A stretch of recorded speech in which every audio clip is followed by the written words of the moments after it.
Oh no, we'll start again. Peace, everyone. Hey guys, how you doing? This is Belle Thanos. Welcome. Don't get me started. I want to remember you guys. Remember that picture. So I'm showing my face today because I got my sister here in the BAIO, and she wanted to show her face today. So I promised that I won't let them do this by themselves. Excuse the look. I just came from the gym, and today's a wash day for my hair. So be working on that as soon as we're done with this. But anyway, I brought my sis Lishy Lish, lives in Vegas. Been trying to get her on here for the longest. Yes. Which I can't remember why I couldn't get you on soon. I know I was traveling. We had some other different ideas for shows, and I definitely had to like message you and get everything Yes. coordinated. So Yeah. it just But we wrapped it up pretty quickly. yeah, no. We wrapped it up pretty quickly. Oh no, we did. We did. Good. So yeah, so today I'm bringing her on. We had a good conversation yesterday, and We did. I'm actually happy to have figured out all of or heard from you all of like your past, your history, what you've been through, and all that stuff because it actually fits so well into what we want to focus on. Yes, because Yes. we try to avoid the conversations that divide all of us, black men and black Yes. women. But you sent me this message saying, you really do want to cover this. How can we build a nation when there's little trust between us? And all the strife between black men and black women. And this conversation is not so much to divide us further; it's more so we got to come up with solutions to bring us back together. Yes. Because Yes. we're not here to just make it any worse, and we don't really like to focus on these topics. Right. But your history actually helped you get to this point, right?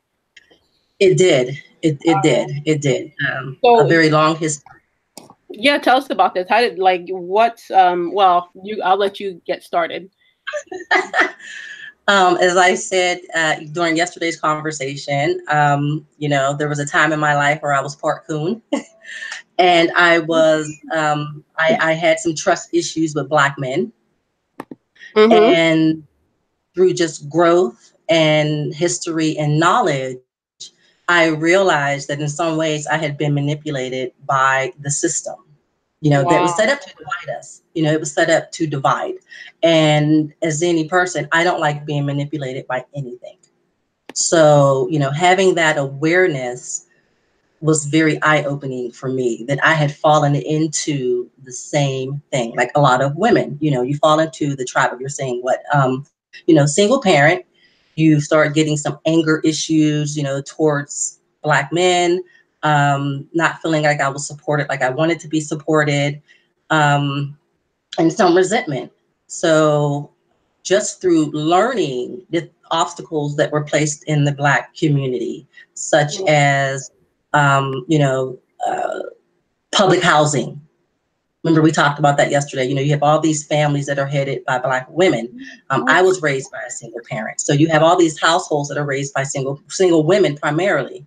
And what we talked about was, girls are growing up without men or fathers in the household.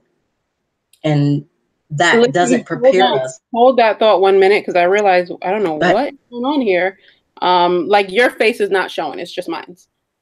So what the I can hell? see me, but I can also see you. I Like can I'm on the I big can screen see now. you, but usually when you talk, your face should pop up, and like you should, like your face or at least your picture It should pop says up. I am presented to everyone. Yeah. So now, do you see like on the main screen of the chat? Do you see? Well, Let you me see. probably. Let me go to the main. Let me go to the main track. Let me switch screens here. You're still. I can still see you on. I still see your face on the main chat. Right. What in the world happened here? Let me see.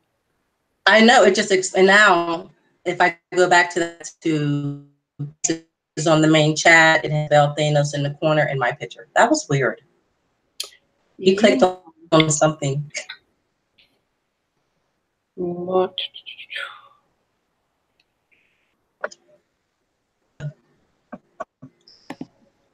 Okay, where in the world?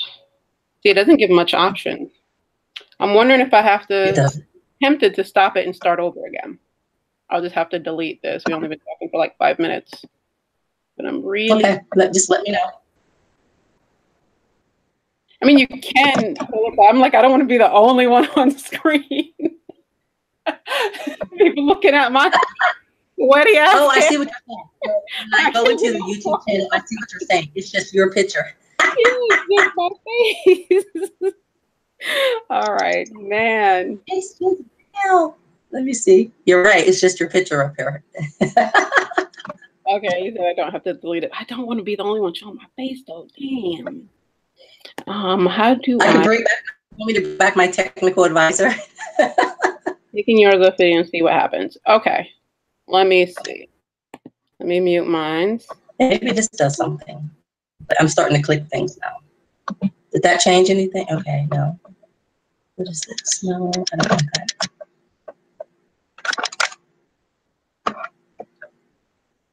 Okay, still here. This is strange. All right, hold on. Now you This got me thing in just plan. working before we started this. It was working fine because I saw your screen. So, and nothing happened on your side as far as you know, right? No, I wasn't even touching the screen.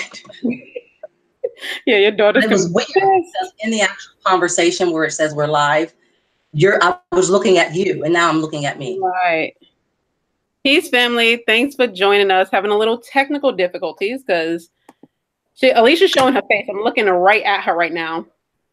Oh, okay. So he said the same thing. Basically mute your camera. You see the camera at the top of the screen? Yes. Oh, okay. Yeah. Ah, better. Well, no, I see your face, but it's still not popping up. I see your picture, your Maybe I'm profile. in the wrong. We're in the Google Hangouts itself, right? Okay. Well, yeah. And mute my microphone. Does that do anything? Hold on. What about that? I clicked. It says now my camera's off. Okay. You know what? All right. Wait a minute. Well, now I see your face, but I had to literally click on it. So I see it's not jumping to it directly via voice. It's Okay. something happened where I literally have to click on it to do it. So if I gotta play it back and forth, present to everyone. Present to everyone. Okay. Bell presenting to everyone. I have no idea what it does though. Yeah, Do you want me to leave it like this? Or I we just can. have my I'll profile just have to click on it. So hold up. Yes, you can see her picture, but if you notice when I talk, it's not flipping to mine. So we'll play with it back and forth. Now, do you want to put yourself back on camera since I already clean up my face a little bit? Okay. Okay. Did it work? All right. They still can hear us. All right. Peace, everyone. Dendada, brother Nubian. Thank you. All right. So I'm not gonna let you do it by yourself. Turn my camera off. All right. So now, if you remember where you were at, what you were talking about, let's continue with that. No. Let me see. What was I saying? He said, hold on to the thought, and I got distracted. I know. Oh, okay. I know where I was. But I was addressing the fact that so many of us are being raised by single women. And what I've learned is that, we don't learn how to interact with men, Black men in particular. And I think that's really important because, your mother, the relationship your mother and your father have impacts us. And if you don't get to see how marriages work or how relationships work and how it's a give and take, women are coming out, like we talked about yesterday, these super women, and we're taking on all these roles that in some ways don't necessarily benefit us and takes us further from Black men. Because like you said, we're like, well, we can do it all. What do we need you for? And we actually need them for a lot. We really do. And it's exhausting when you take on that superwoman role, you put the cape on. Yeah, I just want to take the cape off and just be what we're supposed to be. Oh yeah, no, absolutely. And we kind of went back and forth yesterday with that, how that impacts. And it's also, it also impacts our boys. And for those who don't know, I work in education, so I see at a very young age mentally how it affects our children, how it affects our boys. I can almost, without even knowing a child's background, if I interact with a boy, I can tell you he's raised by a single mother. Wow. and I'm usually right. And Oh, he comes from a one you're a household. teacher, right? What grade Yes, do you? I'm a teacher. So I teach technically kinder through eighth, but right now I'm working in elementary school. So I work with kindergarten, first grade, second grade, third grade, fourth grade, and fifth grade, which is really important because by third grade, most people know, what those awful statistics say, we've already lost our voice by third grade. So every year I make sure I have third grade. That is, I work with those particular children because I don't want to lose our voice in the third grade. That's just the beginning. They have a lot more, many more years to go in Mhm. this educational system. Now, what So, have you noticed happened to them in the third grade that is like the turning point from them? What have you seen?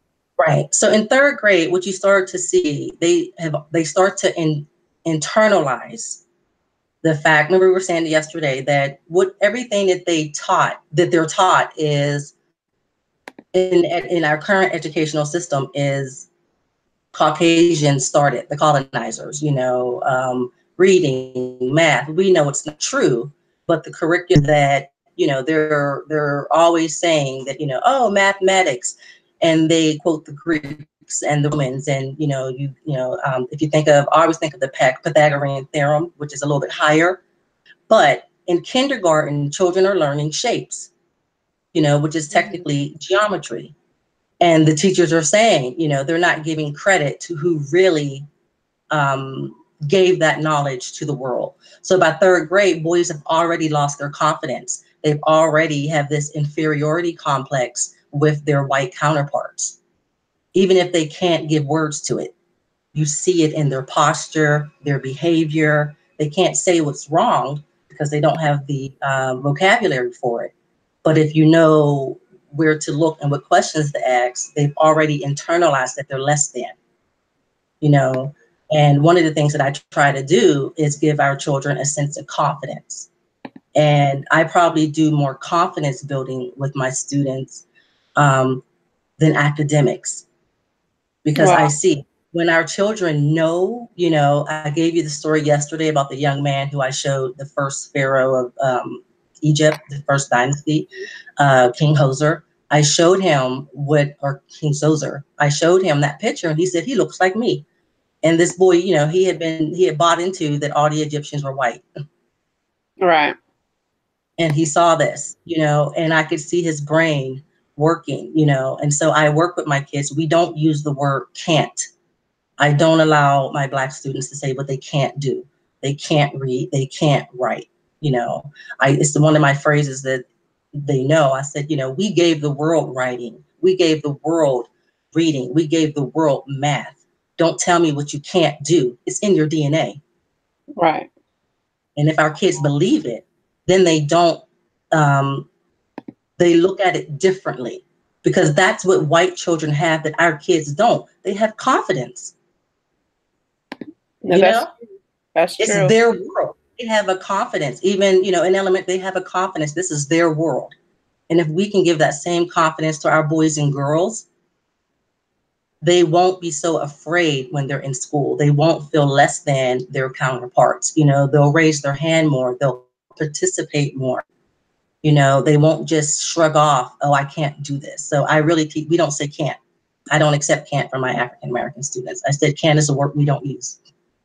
You And can do that, I anything. mean, knowing that, that just crystallizes exactly why we need to control our own shit. Control our We really education. do. And what Like did we it's talk about yesterday? I have to do this in secret, damn. So I'm, I spend, because what happens is Caucasian students come into education or special education, and they don't stay there long.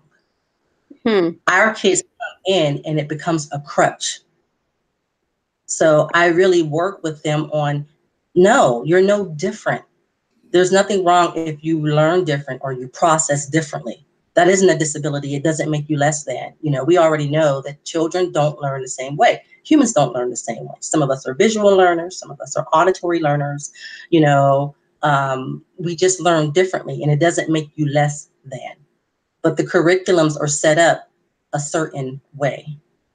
Right. So, if our children realize that, remember we talked about yesterday that we're playing chess, not Yeah. checkers. This is a game. And so I try to teach them at, as young as first, second grade, the rules of the game so that they can survive, so that we're not losing them in third grade, and that they can walk the buildings with their heads held high and realize that you are better than your white counterparts that are sitting next to you. That's, I So mean, yeah, that's heartbreaking. That is yeah, sad. it is. And I keep track on my students. The one student who we were discussing, his sister's still at my school. And this is a kid who, Belle, I can't read, I can't write, I can't do any of this. And he has now entered the science program in the middle school, and he's going into the seventh grade. And his sister said he's doing awesome. He liked, I introduced him to gardening. So he took an interest in food. And now he's went from food to science, which was even more than I could have asked for a child who first came to me the first year saying that he couldn't do anything. And it My, took one picture to spark his interest. And so he started asking questions, and we did some research. And I realized that the thing that our kids are missing is confidence. That says a lot. that's It so says a lot. true. That's so And I'm not knocking single mothers. I'm a single mother. I'm not knocking us because we're just trying to survive. right. But our boys need men in their lives. Yeah, I'm happy You you know, said that, 'cause that leads our back. our boys need men, and our girls need men. They do. They need to have strong men in their lives. And we've already said, oh, you can have it with your uncle and your cousins. They need fathers. They need fathers in the household. They need good relationships between their parents so that they can learn, how do you solve conflict, because the No, first thing our kids want to do is get physical. And unfortunately, you can't do that in the school setting. well, one, you You know, can't really solve conflict with that either. But Holub just yes, made a point. He said he had an epiphany. The people warning us about the Negro mentality are the very ones exhibiting the behavior they're warning us about. yes, In other words, yes, they're warning us about themselves and subconsciously telling us to look out for them. And so, yes. And that's part of that internalization that I said. By third grade, our boys have already internalized it. Even if they can't give words to it, they realize that they know the system's not fair. They know it's not fair, but they think that they don't have any options. mm-hmm. So by third grade, they've given up. Just like, well, what can I do? And I'm like, there's a lot you can do. But he's 100% correct. They've given up, and they think that they see the discrepancies, what we call it, the cognitive dissonance. They see it, Mm-hmm. but they don't have. You're in elementary school. Your brain's not fully developed. You don't know what to do with what you see. So children start to act out because the prefrontal cortex is not developed. We know that doesn't Right. finish developing until, Yeah. what is it, 25? Yeah. You That know, still is in the works until like your yeah, early 20s. yeah, right. It hasn't developed, but here you are, first, second, third grade, when our kids are really thrown, where we're not spending as much time with their parents. They're thrown into this educational system, and everywhere they see white teachers, white teachers, white teachers. And we talked about, the role that white female teachers play. So many of them think they have good intentions, and they don't. Oh yeah, you told me yesterday about how they We start talked. off early with our boys. Can you Yeah, tell the rest they of have us? this. I was like, They damn. have, okay. So for those who, yesterday, I kind of gave Belle some insight that what I see in education with white teachers are this. They have this sexual slash aggressive attitude towards our young Black boys. They See, either think that when the boys are not, they're just being boys, but that's that mentality that white women have towards Black men. They either fear them or they want them, or it's both. It's both. And you see them acting it out in elementary school. I told you that. Oh, so now I can show you the sign he okay. gave, Belle. This is the sign the boy gave the teacher. Peace. Does this look sexual to you? No, it How doesn't. does this turn It it? Excuse doesn't. me. How does this turn into this? That wasn't even close. That, I'm like, where's head at? Get your head out the gutter. This is a child. People, you see, You this is know, exactly why we need to control our own shit. which is why we need to control our own shit. Yeah, we need You to know, control, like Hope says, the context of our social, political, and economic yes. environment. That's like And that. I I was mean, very excited. I hear more and more about parents homeschooling. And that's a hard thing to do. You know, we're in a right. society where women are working 2 and 3 jobs. If you don't have the support of the fathers, it's almost impossible to do that.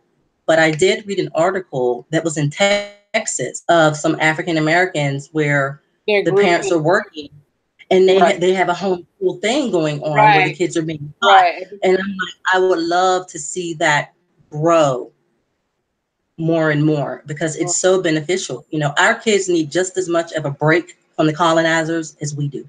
Absolutely.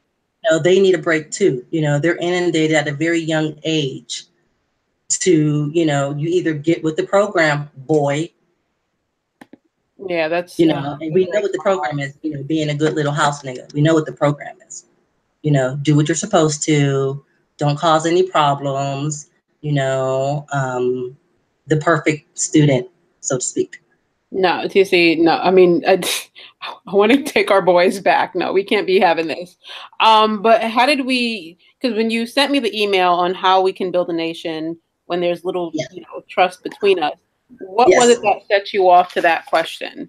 Or what was going on between black men and black women, and how we're going to bring this together? Because I want this to be about solutions, Okay. not So just us like going back and forth with each yeah. other. So we know, I think we know where it comes from. You know, you hear all these terms, you know, toxic masculinity and all these other terms they kind of throw out. We know that's really not the case, you know. But I think it's going to start in the household. We've got to get our men and women to start communicating, Right. you know, and to start trusting each other. You know, just because a relationship doesn't work doesn't mean that, you know, it didn't work intimately, but that doesn't mean the relationship should be fractured completely. If we put our kids first, I think that's a very good a good starting point. If we Right. focus on just the kids, you know, but we've got to support our Black mothers. We've got to support the Black fathers. You know, as a community, we've got to support them. Right, right. Like You so know, instead of and constantly going at it maybe, with each other, yes, looking at some of yes, the shows for like yes. clickbait and blaming each other, like let's come Right. together and make this happen. And this Because is everybody talk, yeah, exactly. We talk about all these things, but no one talks about, first of all, it was done to us intentionally, right. and that Black men and Black women are just acting out accordingly, you know. And I don't know if everyone will have the epiphany that I had, which is I'm being manipulated or I was manipulated. Right. You know, some people just are happy with that. It doesn't work with my personality. You know, I'm too strong of a person for that.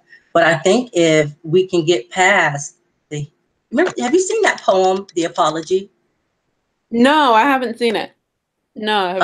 Um, it's beautiful and well written. I'll see if I can find it. But basically, with that poem, you know, it's a long apology between Black men and Black women. Really, Black men apologizing to Black women and sisters apologizing to Black men. It's, I got to try to find that poem now.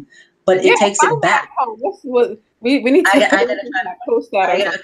okay. My other let me use my other computer. Uh, but No, that poem speaks to my soul because remember we said that, you know, one of the things is that women we're trying to be so tough, you know, and strong and independent because, you know, God forbid we say we need a man or we need this. There's nothing with saying that you need help. You know, there's nothing wrong with that. And we take on these super women roles and then we don't want to ask for help anymore. so now what when you well actually we talked a little bit about this yesterday when we talked a little about like how black men and black women can get together and figure this out and piece this mess Yes. together. Your personal life experience actually kind of was that what led you down this road. That's what I got out of the conversation. If you don't mind sharing, I know we talked about it yesterday, but yeah, it's gonna I will share it. spot a little I bit. will share it. I will share it. So I feel like I'm giving my biography. So, okay, let's just put it all out there. I am a single parent. I have 4 children. I've been married once. I was married young to the love of my life, who broke my heart. Now you look back, you live, you learn, and you just realize that, if I knew then what I knew now, I would have had enough to really work at my marriage, but I came from a single household where my mother's word was law. And I let my mother dictate the terms of my marriage when she didn't have a man. Okay. So I listened to my mom instead of listening to my husband. And so between that, his infidelity, we were young. We were, 21, 22, 23. We Right. were together until I was 27. You know, I didn't have the coping skills to deal with infidelity at that point in my life. So that relationship ended, and it fractured me, because and I can only speak for myself personally. This is my experience, although I have seen this replicated with many friends, family, co-workers as well, other Black women. um, my father was in my life, but not the way that I wanted. So I went from my father breaking my heart at a very young age to the love of my life breaking my heart. Well, at 27, I had just figured out I was done.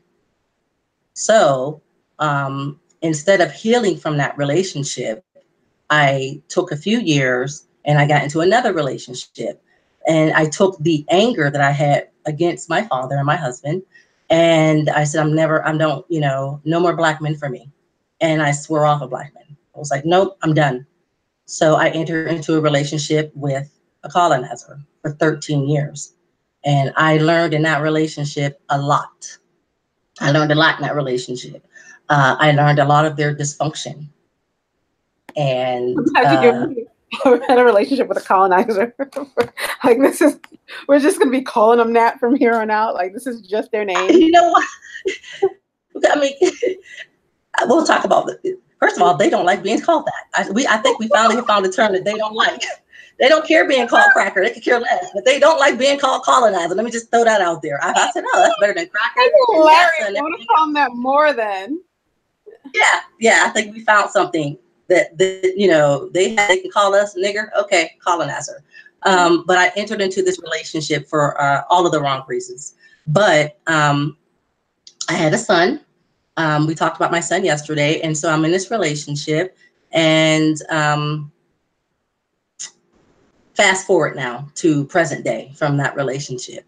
I was watching Dynast. We talked about this. And so Dynast did a show recently on bottom shelf breads. And it was like cold water being poured on over top of me, because everything that he Shows, said, man. it was. But, I try to live my life in truth. And it was the truth that strengthened me enough to walk away from that relationship. It was truth. It was just being honest. And I had to be honest. I wasn't happy, Right. and I realized he couldn't make me happy. Our experiences were not the same. And that the only, with the connection that I was looking for, I could only get from a brother. And that I had to address that. So Dynasty did the show recently. I watched it. It was hard, but I would say that 90% of the points that Dinah's made in that show, if you're a woman or if you're a Black man, if you're really being honest with yourself, I mean, I'm talking to honesty that most of us can't look in the mirror and do. Everything that he said in that show was true. I gave that man time, chance after chance after chance after chance, you know, Wow. uh, So what do you think just made you give him so many chances? Like what? I mean, did you give him more chances than you gave your yes, the I previous did. was with? I did. I gave him way more chances. Wow. I gave him more chances. Remember, I told you I had bought into integration. Oh, you can't help who you fall in love with, and all that BS that we tell ourselves. But at the end of the day, if we're really being honest, it was my anger towards Black men that drove me to do it. And most people, they don't want to admit that. That's a hard thing to say, but I'm just going to keep it real. It was my anger towards Black men. I didn't want anything to look like a Black man at that point in my life. You know, Hmm. Nothing. I mean, we were joking, both of them tall. Nope, I didn't want anything like that. I got with some short little white guy who was just, ugh. But I did. I gave him chance after chance. And everything that I should have poured into a brother, I poured into him to no avail. You know, some Right. most of them have this. And during that time, remember I told you I surrounded myself, you know, because that's what you do when you're in an interracial relationship. All your friends are in interracial relationships, and you know, you think you're in this diverse clique of people, but usually it's just people who are non-white with people who are white. You know, that's the interracial part. It's not like you've got Indian and Mexican, you know, everybody's married to a white partner. You kind of justify, right, what you got going on. And it's just exhausting. It really is, because when you really want to start delving into things that are going on in the Black community, really get into answers, you can't help but look at this person next to you. And if you're in a relationship, you're going to compromise, because then it comes down to, well, well, not you, well, not your family, you're different because you don't want to hurt their feelings. Oh But wow. at the end of the day, he was, he was who he was, you know. He didn't have the coping skills that I needed, and that was a big one. No coping skills, none whatsoever, because there's the sense that the world owes them something, you know. Where did they get that from? Like, if anything, they owe us something. I know, but that's what happens. I mean, they get to live in that bubble. They get to live in that bubble. Right. So, what happened was that I ended up changing my life to accommodate his, moving my family into a predominantly white neighborhood, or interracial neighborhood. But you find yourself, you get further and further away from the Black community. Does that make sense? Yeah. I grew up, a little girl in the project. But I will tell you something, outside of some of the violence, I've never felt more secure. I felt more comfortable in that project than I ever felt in the neighborhood that I was living in with him. Oh yeah. No, I believe it. I You, believe you it. know, you know, you know what I'm saying? I felt way more comfortable in that project where everyone looked like me. And I knew that the experiences that they had were my experiences. Right. Exactly. So, but a Exactly. lot of folks, it's just truth. And you hear these terms, oh, we don't know, we can't help who we fall in love with. Yes, you can. You can. You really can. And so I said 5 years, we're gonna has do it been another 5 show on years? that one of these days. We are. It is. You It guys, is. we're gonna make a lot But of enemies, but we're gonna it is. we're gonna do a show on Has, that. has, That has the falling in Trayvon love, guys. Martin, has it been 5 years, Bell, since Trayvon's murder? I believe it's Close 2018, to it. 2013, or was it 2014? Okay. I feel terrible. I don't Um, remember. I want to say 14. Yeah, I want to say 14, because that was yesterday that I had to take a really good look at my life. So Trayvon Martin was murdered. The president at the time was Barack Obama, President Obama. He went on Facebook, gave this speech. And I'm sitting there and I'm crying, and I realized that I was afraid. Here I had this son, I have all girls and one son. And I was terrified that this thing could happen to my son, and that we hadn't come as far as I thought we had. Because when you buy into integration, you can convince yourself of a lot of things, but we Mm, hadn't come that far. And that I had the same fears that my mother had, my grandmother had, my great grand, that nothing had changed, and I knew what I was feeling was generational. It was a generational fear that I was feeling towards my son. And I realized something, that the only way that I can protect him is to make him a confident Black man, to make him a confident Black man, to make sure that he knew who he was. And we discussed that yesterday, the what mulatto children feel and this confusion. And I right, said, my son is not going to be confused on who he is. You are a Black man, and there is nothing wrong with that. You are a Black man, and I want you to fall in love with a Black woman, right, and that's how we build strong Black families. Conscious Black men with conscious Black sisters marrying and raising consciousness builds their confidence. It builds that cultural piece that they lack when they look out into the world. right. And so I realized that, you can't I have to walk it as well. So in school, I try to give our children as much confidence as I can with my son, really working with him on who he is and what's acceptable and what's not acceptable. And, I'm like, you've lived in this white world. You know what they teach their children. They teach their children not to mess with us. Point blank, period. So That's true. why should I be ashamed to teach my son, don't mess with them. Stay away from them. Black men, have been lynched and murdered, behind white women. They're not a prize.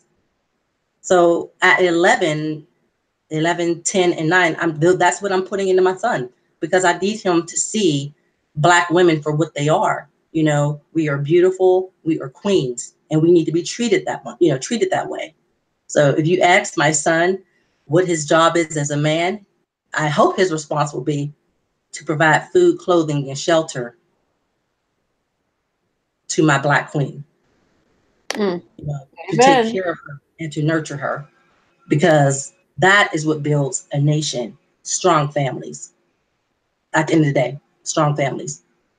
And what got your interest going toward, like, how did you find out about the BAIO? Was it through Dinah's chick page like everybody It was, and it was through Dinah's show. So else? of course, when you're making this journey and this transition, so I had the educational piece down.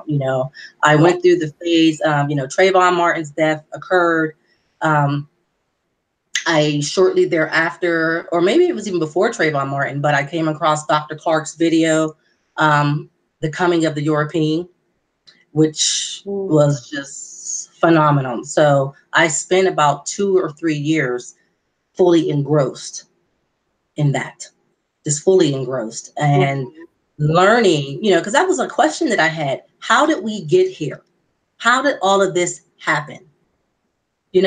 How did we end up in the state that we're in? How did our families end up in the state that we're in? And you can only get those answers by studying history. And then you find out that this was done intentionally.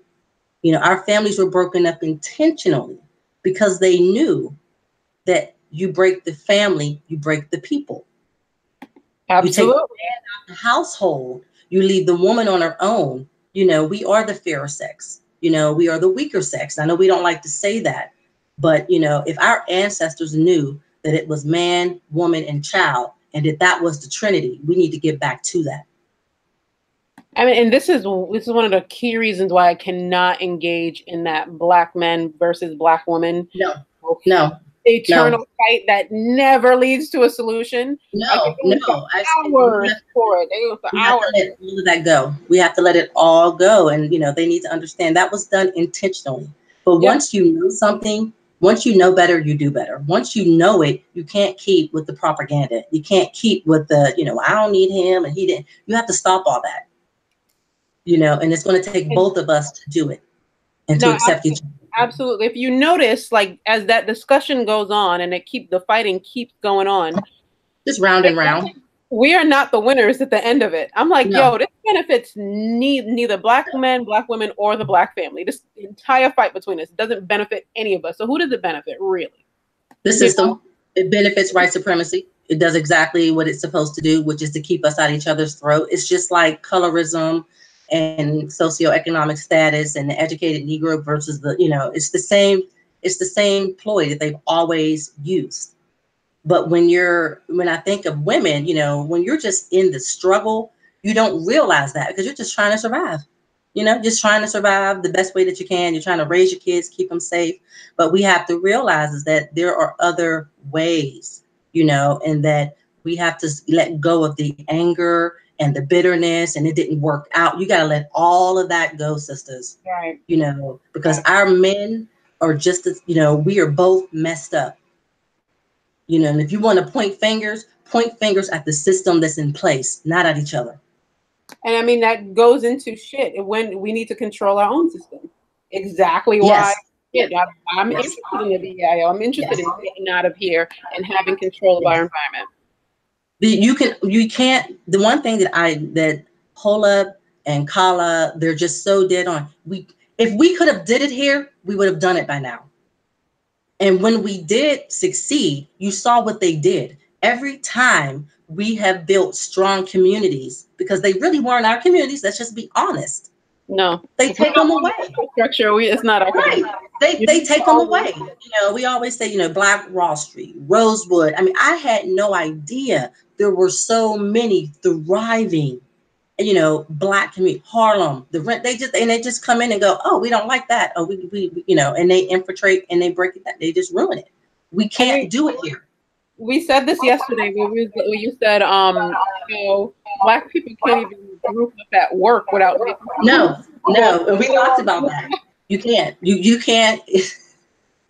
you know, we what is it? More than five, they start getting worried. Yeah. Like, Let or alone trying to build something here. It's like, nah, that's not going to happen. yeah. And if you notice, like, if we said this yesterday too, like even a Black couple, a happy Black couple that's not, fighting on attitude, or a functional Black couple walking down the street makes white people uncomfortable. It does. And they are really invested in tearing us apart. Yeah. And you have to really pay attention and they don't. I had to start looking up and around because sometimes, you're just in your own mode, but start looking around. They don't like to see that. They don't like to see Black fathers playing with their children. And you're not supposed to be doing that. You're supposed to be a nigger. You're supposed to be doing that. You're supposed to be running after a white woman or in jail or selling drugs or doing this, doing that, which is why when we get these educated Black men, they don't look for the educated sister for the most part. They get their education and they're looking for, something that's not us. Yeah. And it's one of the reasons why I love HBCUs because, that Black love and, I wish we could have it and not even have white folks a part of it, but unfortunately. But even in our HBCUs, do you see what's going on? My daughter had a full scholarship. She was at North Carolina A&T, and they've taken a lot of money from these organizations. And we know what they do. They bring in their money and then they start making changes because now you're going to see curriculums being watered down. And, I feel like every HBCU should have a nationalist class or something, needs to have that professor in there building up and let's talk about the complete history of this country. Let's talk about what they've done. And you don't see that, David Muhammad, is that his name? David Imhotep couldn't even get a job at an HBCU. The one who wrote the first Americans were African. He couldn't even get a job at an HBCU. What kind of craziness is that? That we won't even hire, our Black professors who, are writing these phenomenal books with our history in it, and they can't go to an HBCU and get a job. That's ridiculous. But you know who will hire them? POWs or private white PWIs, whatever they call PW. I think it's private white institutions. Okay, well, there you go. And what good does that do? Nothing.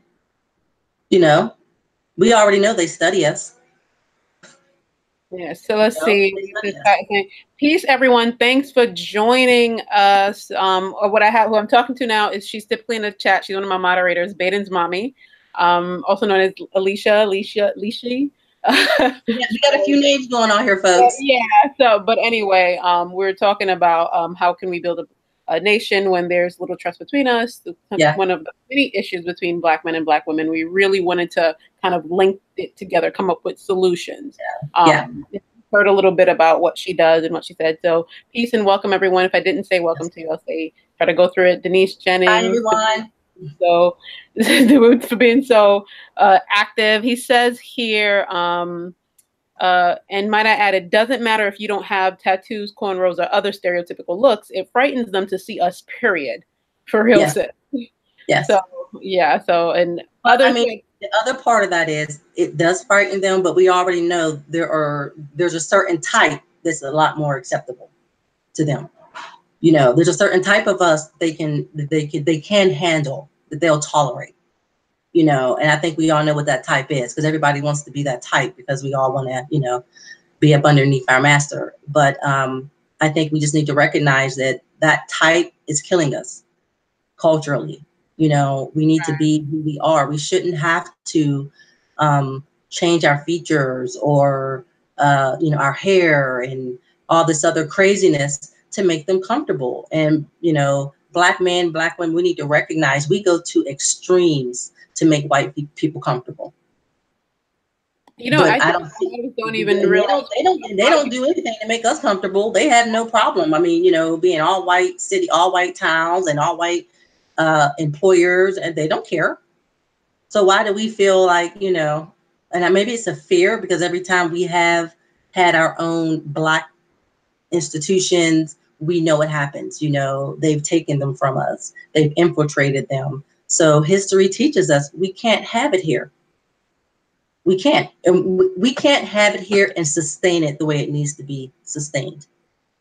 You know, we exactly. need we need connection with the continent. Only there can we have the strong nation like China and all the other, so-called minority groups out there. They have a country to go back to. They have a government fighting and negotiating on their behalf. You know, um, and when our people know the dirty politics of the USA, there's only one logical conclusion that you can come to. You see how they treat us. It's not changing. But Right. yet, if they were treating Asians this way or Italians this way, shit changes, And history, it's not just, saying it. History has shown that, they lynched some Italians back in my time frames are so bad, maybe the 30s. And we almost went to war with Italy. They issued a formal apology. They paid reparations. But Then as they Black put folks, the Italians and Irish in the police force mhm. and But had to here's the take thing: care of us. who negotiates on our behalf? Exactly. Who? What governmental power do we have here? Most of our Black politicians are sellouts. Right. They've decided that and they do their jobs well. They're the gatekeepers. I mean, I believe in local elections. Mm-hmm. Judges and notaries and at the local level, yes. But when you go further up, mm-mm, mm-mm. Right. It's like in the rap industry, they take you into the room and you make that decision. How far do you want to go? And I mean, You you make know, a good point because yeah, all those groups of people they have a yeah, land. they have political power in the back to back them up. Absolutely. They have governments that that are like, oh, okay, no, you can't treat our people that way. And where's our government? Without a government to back us up, we're just out here like we've been flailing. The Black Caucus doesn't do shit for us. No. Besides give some really good speeches about rising up that never, we've been rising for the last 400 plus years. I knew you were gonna laugh at that. Oh my God, that You calendar know, is so messed I up know, we're gonna now. rise up, we're gonna rise up. But we've risen, we've done all of these things, and where has it gotten us? We're still having the same conversation. I want to take it one step further. Instead of just rising up, I want to rise up and get out. Get, Yes. And get that's this. what I'm saying. It's like, no, we don't need to rise up, we need to go. And not everyone is going to go. That was the beauty of, like with Marcus Garvey and all of the nationalists before them. Some of us are going to be happy here. And that's fine. We don't need all of us to go. We just need the number to be big enough to make a huge impact on the continent. And then for those of us that are already there, we need to bridge that. So if we're in the north, we're in the east, the west, the south, they all are central. We all need to be in communication, and they need to know that they're, even wherever we put this nation state, that it Mhm. is for all of us, our own little embassy.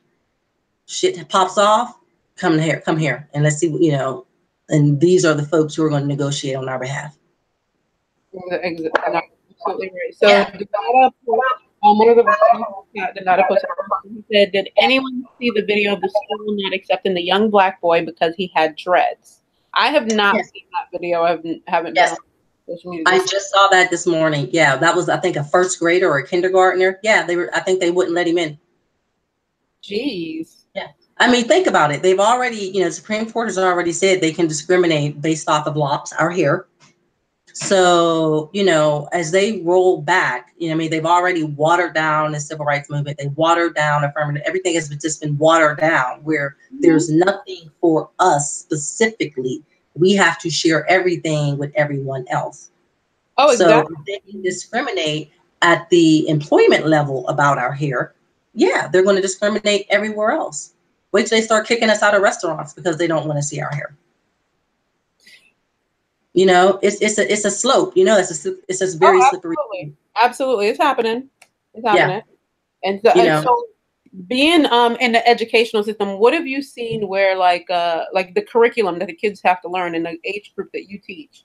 Is it like very purposefully diluted out or information that's not, allowed to be taught or purposely left out for when So, you're teaching the boys in your right. class? And So the curriculum. Okay. So the one thing that we know and they know is, they've studied us for years. They know how we learn. So let's go back to the 80s and 90s when they took all the vocational things out of school. I Mhm. came up probably one of the last generations, I think, if I'm not mistaken, I'm 42, where vocab was a part Right. of the normal. Okay, well, that's gone now. You know that it's It's gone. completely gone. Our kids thrived in those, because those jobs built business owners.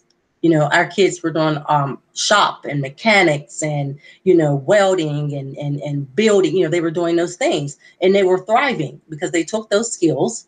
We already know that not everybody's made for college. Number one. Hmm. Do you meet folks in college, that high academic? You do, but not, we don't all learn that way. There's nothing wrong with a solid vocation. We are lacking solid vocations right now. We got all these educated Negroes, and what can we do with it? I'm one of them. Like, oh, I don't know, but guess Yeah, what? I'm one I of them. can't, I'm like, I can't I hammer a nail, shit. you know. I can philosophize all day about psychology and sociology and have all these great discussions, but I can't hang a picture. So they took vocation out of the vocational pieces out of school, and that was hugely detrimental to our kids because that vocational training really worked with our boys, that hands-on learning, because a lot of our boys learn that way.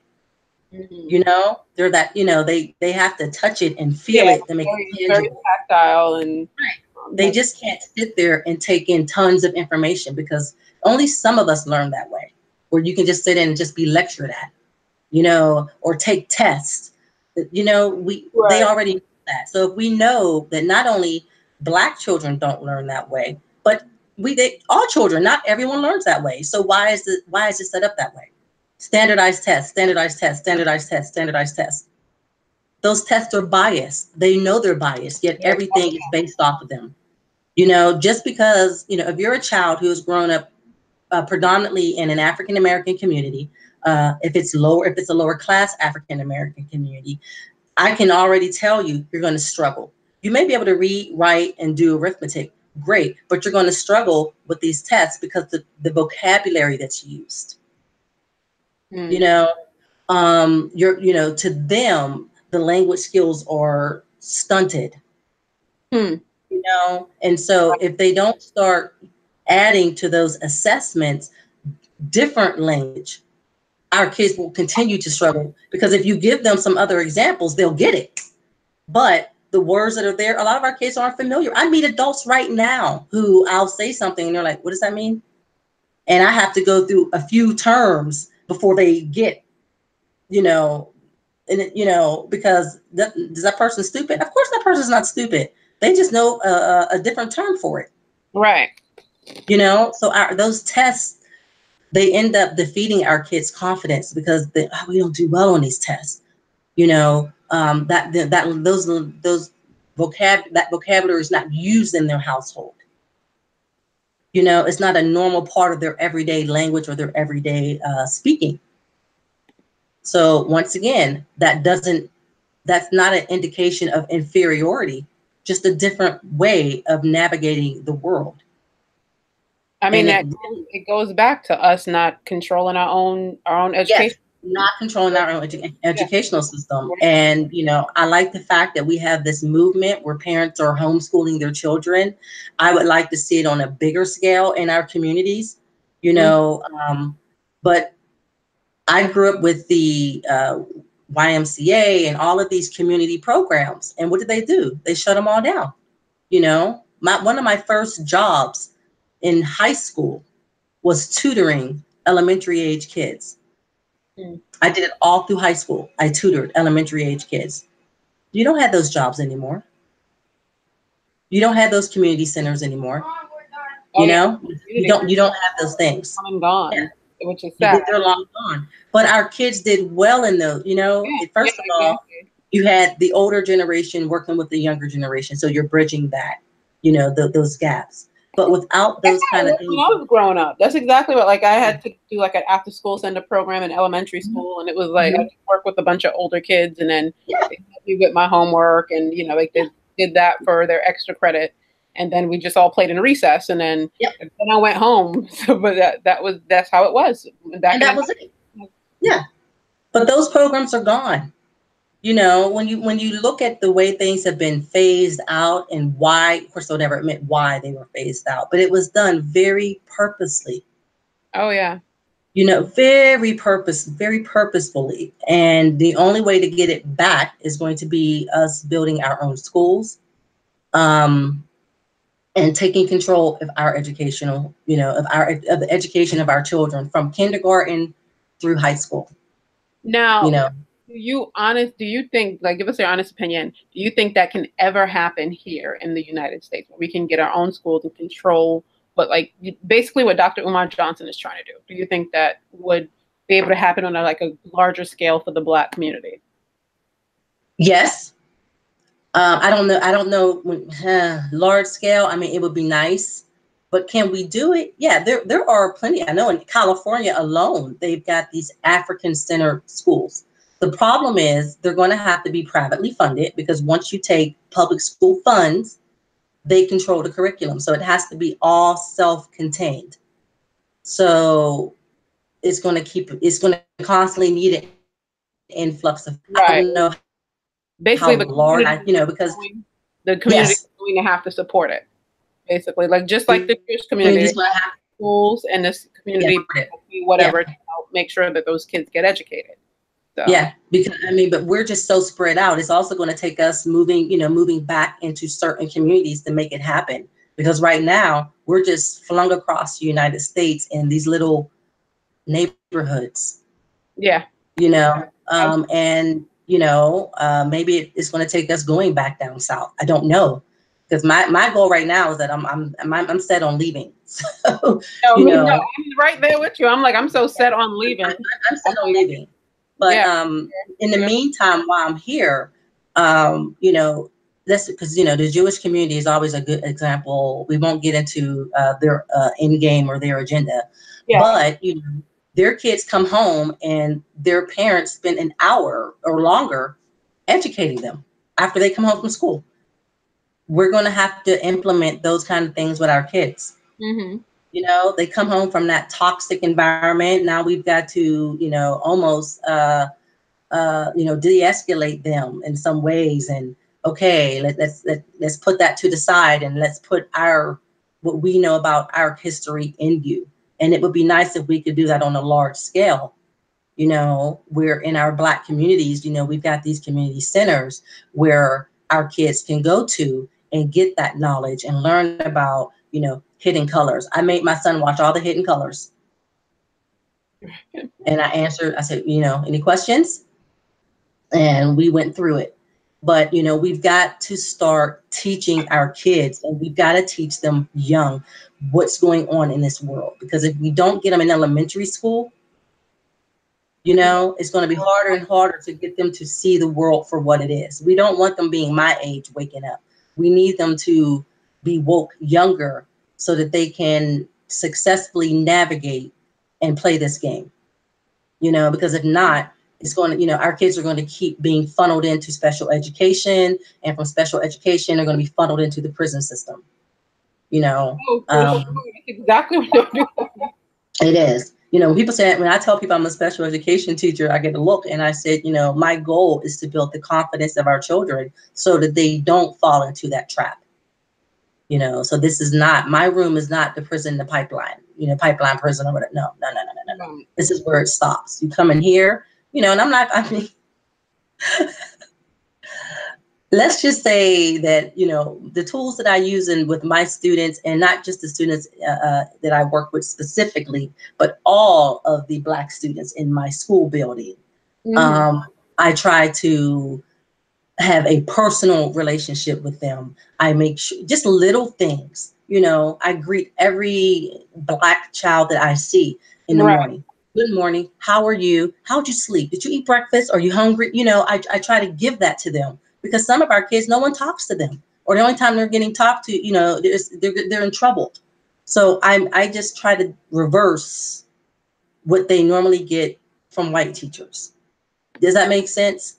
Right. I go out of my way to praise our Black students. I see a lot of kids with natural hair. I'm constantly telling them, oh, your hair is so beautiful, playing in their locks. They're rocking the fros, and, I love your hair, and just telling them that so they have that confidence. You know, I mean, I love to see our young kids coming in with locks, our boys, and I'm constantly telling them, and not calling them dreadlocks. I love your locks. How long have you been growing them? Who does your hair? Does mommy do your hair? Playing in their locks, all of those little nurturing things that mothers do. I mother every Black kid in my school. Nothing wrong with Purpose, purposefully. I always have a kind word for them.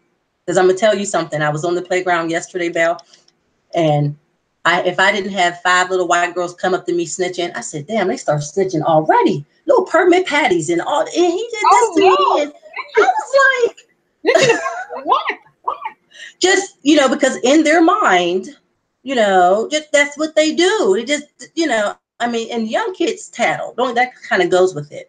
But you know how we can tell when it's racism? You can Mm. also tell when a little white kid comes up to you and it's just you're trying to get the little Black kid in trouble, kind of thing. Oh, so they you start early. Oh, geez. Yeah, I mean, so yeah, another thing that scares. and I joke. I said, look, white kids were nurtured from the time they're problem. They expect teachers to stop everything and, oh my God, what's wrong with you? So I just make sure I stop everything for a Black student. I Mm. always have time for Black students. I don't care where I'm going, but I make sure, and I give them I do the total, everything the white kids get, I give to our Black students. I think it's important.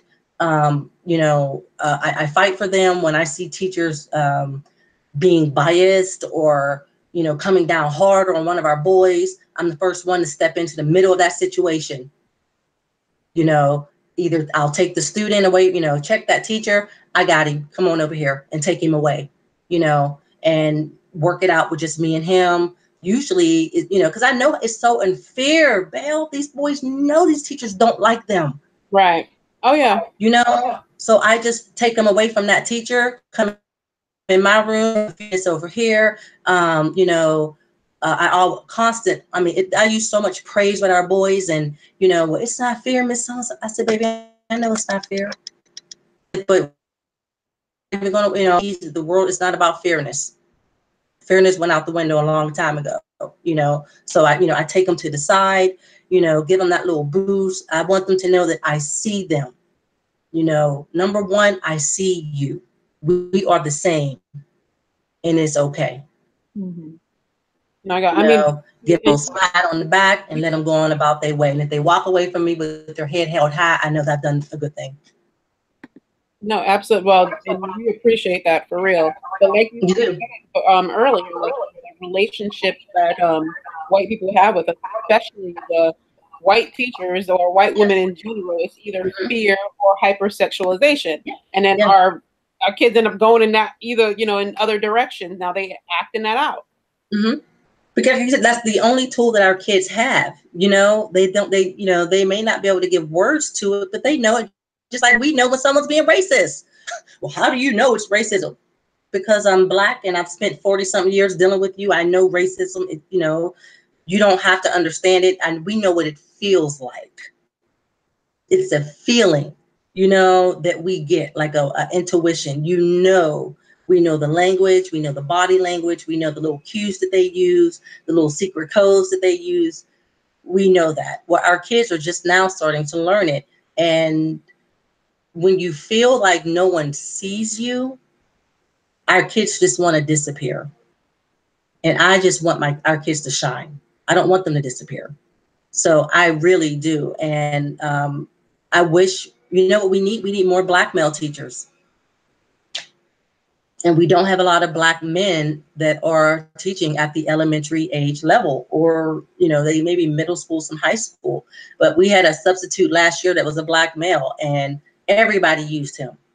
You see, And I yeah. tried to convince that brother. I ran into him at the grocery store. I talked to him for 30 minutes trying to convince that brother to become a full-time teacher. I said, my principal will hire you.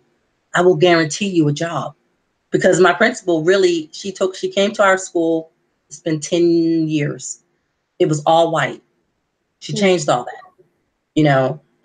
It is now, for example, last year I had my son at the school. He had all black teachers and one Asian. It was beautiful. Oh, damn, It that's was what's up. absolutely beautiful. So, she's constantly like, you know any black teachers? I hire them. Literally, like, just on me recommending them, she's like, I'll give them a job.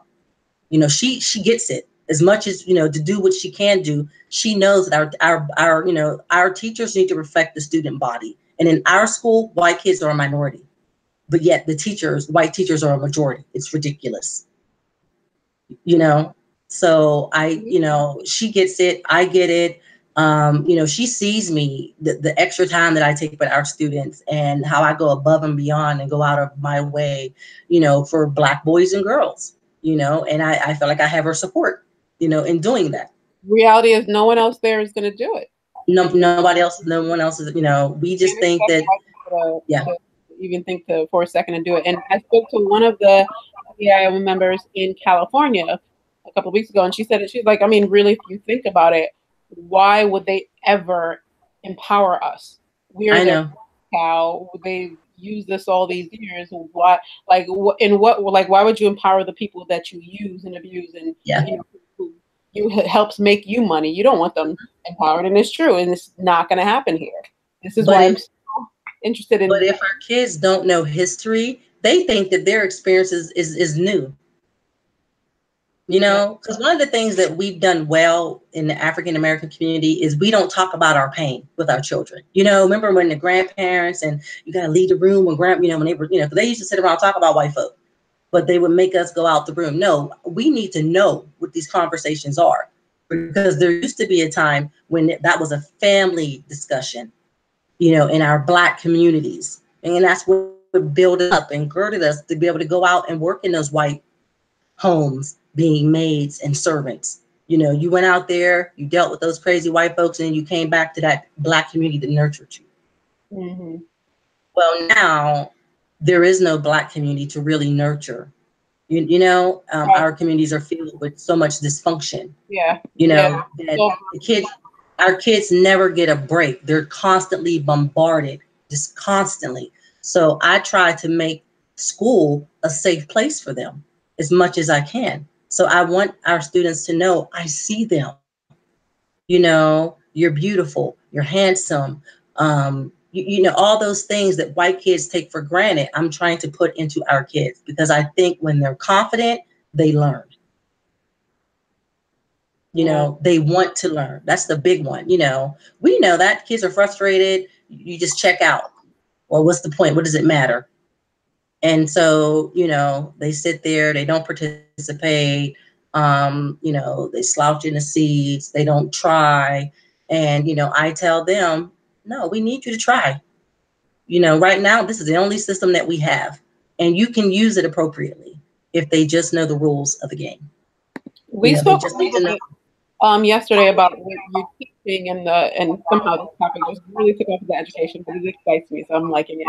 Yeah, we talked a little bit about you teaching, and you gave an example of one of the young people in school who a white teacher gave him one side of history that was completely wrong. And Okay, it so came right from you. So you know how we joke, the Middle East, the Middle East. Well, let's just be honest. The Middle East does not exist geographically, okay? There is no Middle East. It's Africa. All right. So I do a lot of power, I don't want to say PowerPoints, but a lot of Presentations or thank you, presentations on, Africa and the kings and queens of Africa, and giving them historical information. And we just don't talk about Egypt. We talk about Mali, and the Sudan and things like that. So I had just come off of giving them running through the dynasties in Egypt, and it must have been Black History Month. And so they were dismissed. And so the next day, three of my kids, they come running in my classroom and they're like, Miss Robertson, do you know Miss So-and-so said that Egypt is not in Africa, it's in the Middle East? And after laughing, I said, really? So I put up on the smart board a picture of Africa, and I asked them to show me where Egypt was, and I said, what continent is it on? And they said Africa. I said, does it say the Middle East? No. So, but I told them, I don't want you arguing with this teacher. You know, it's pointless in trying to convince white people of their ignorance. This is a lost cause. And as long as that's really all that matters. But to the students, I think they were just like, but it also helped them see what I had been saying to them, you know, that, not that the teacher was awful, she really believed it. But how dare you tell Black students that Egypt is not in Africa, it's in the Middle East? Like, what are you, an idiot? You can read a map just like everybody else can. there wasn't a that sense of entitlement.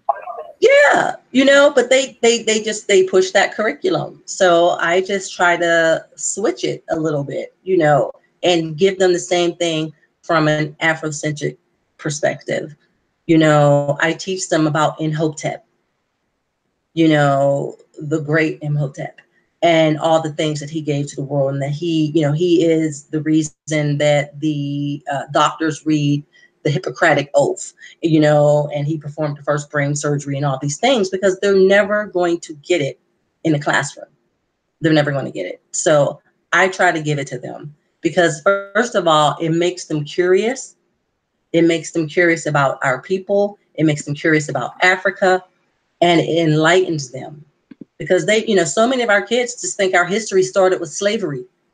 That's what they believe. And their parents have bought into that our history started with slavery. And I'm like, wait, whoa, no, no, no, no, no, no, no, no, no, no, no, no, no, no. Our history didn't Right. start with slavery.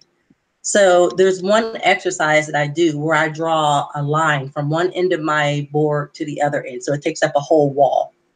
And then I show them, this is the beginning of time. We were here. And I walk 3/4 down the wall, and I put another notch. And then I show them maybe about this much. I said, this is slavery.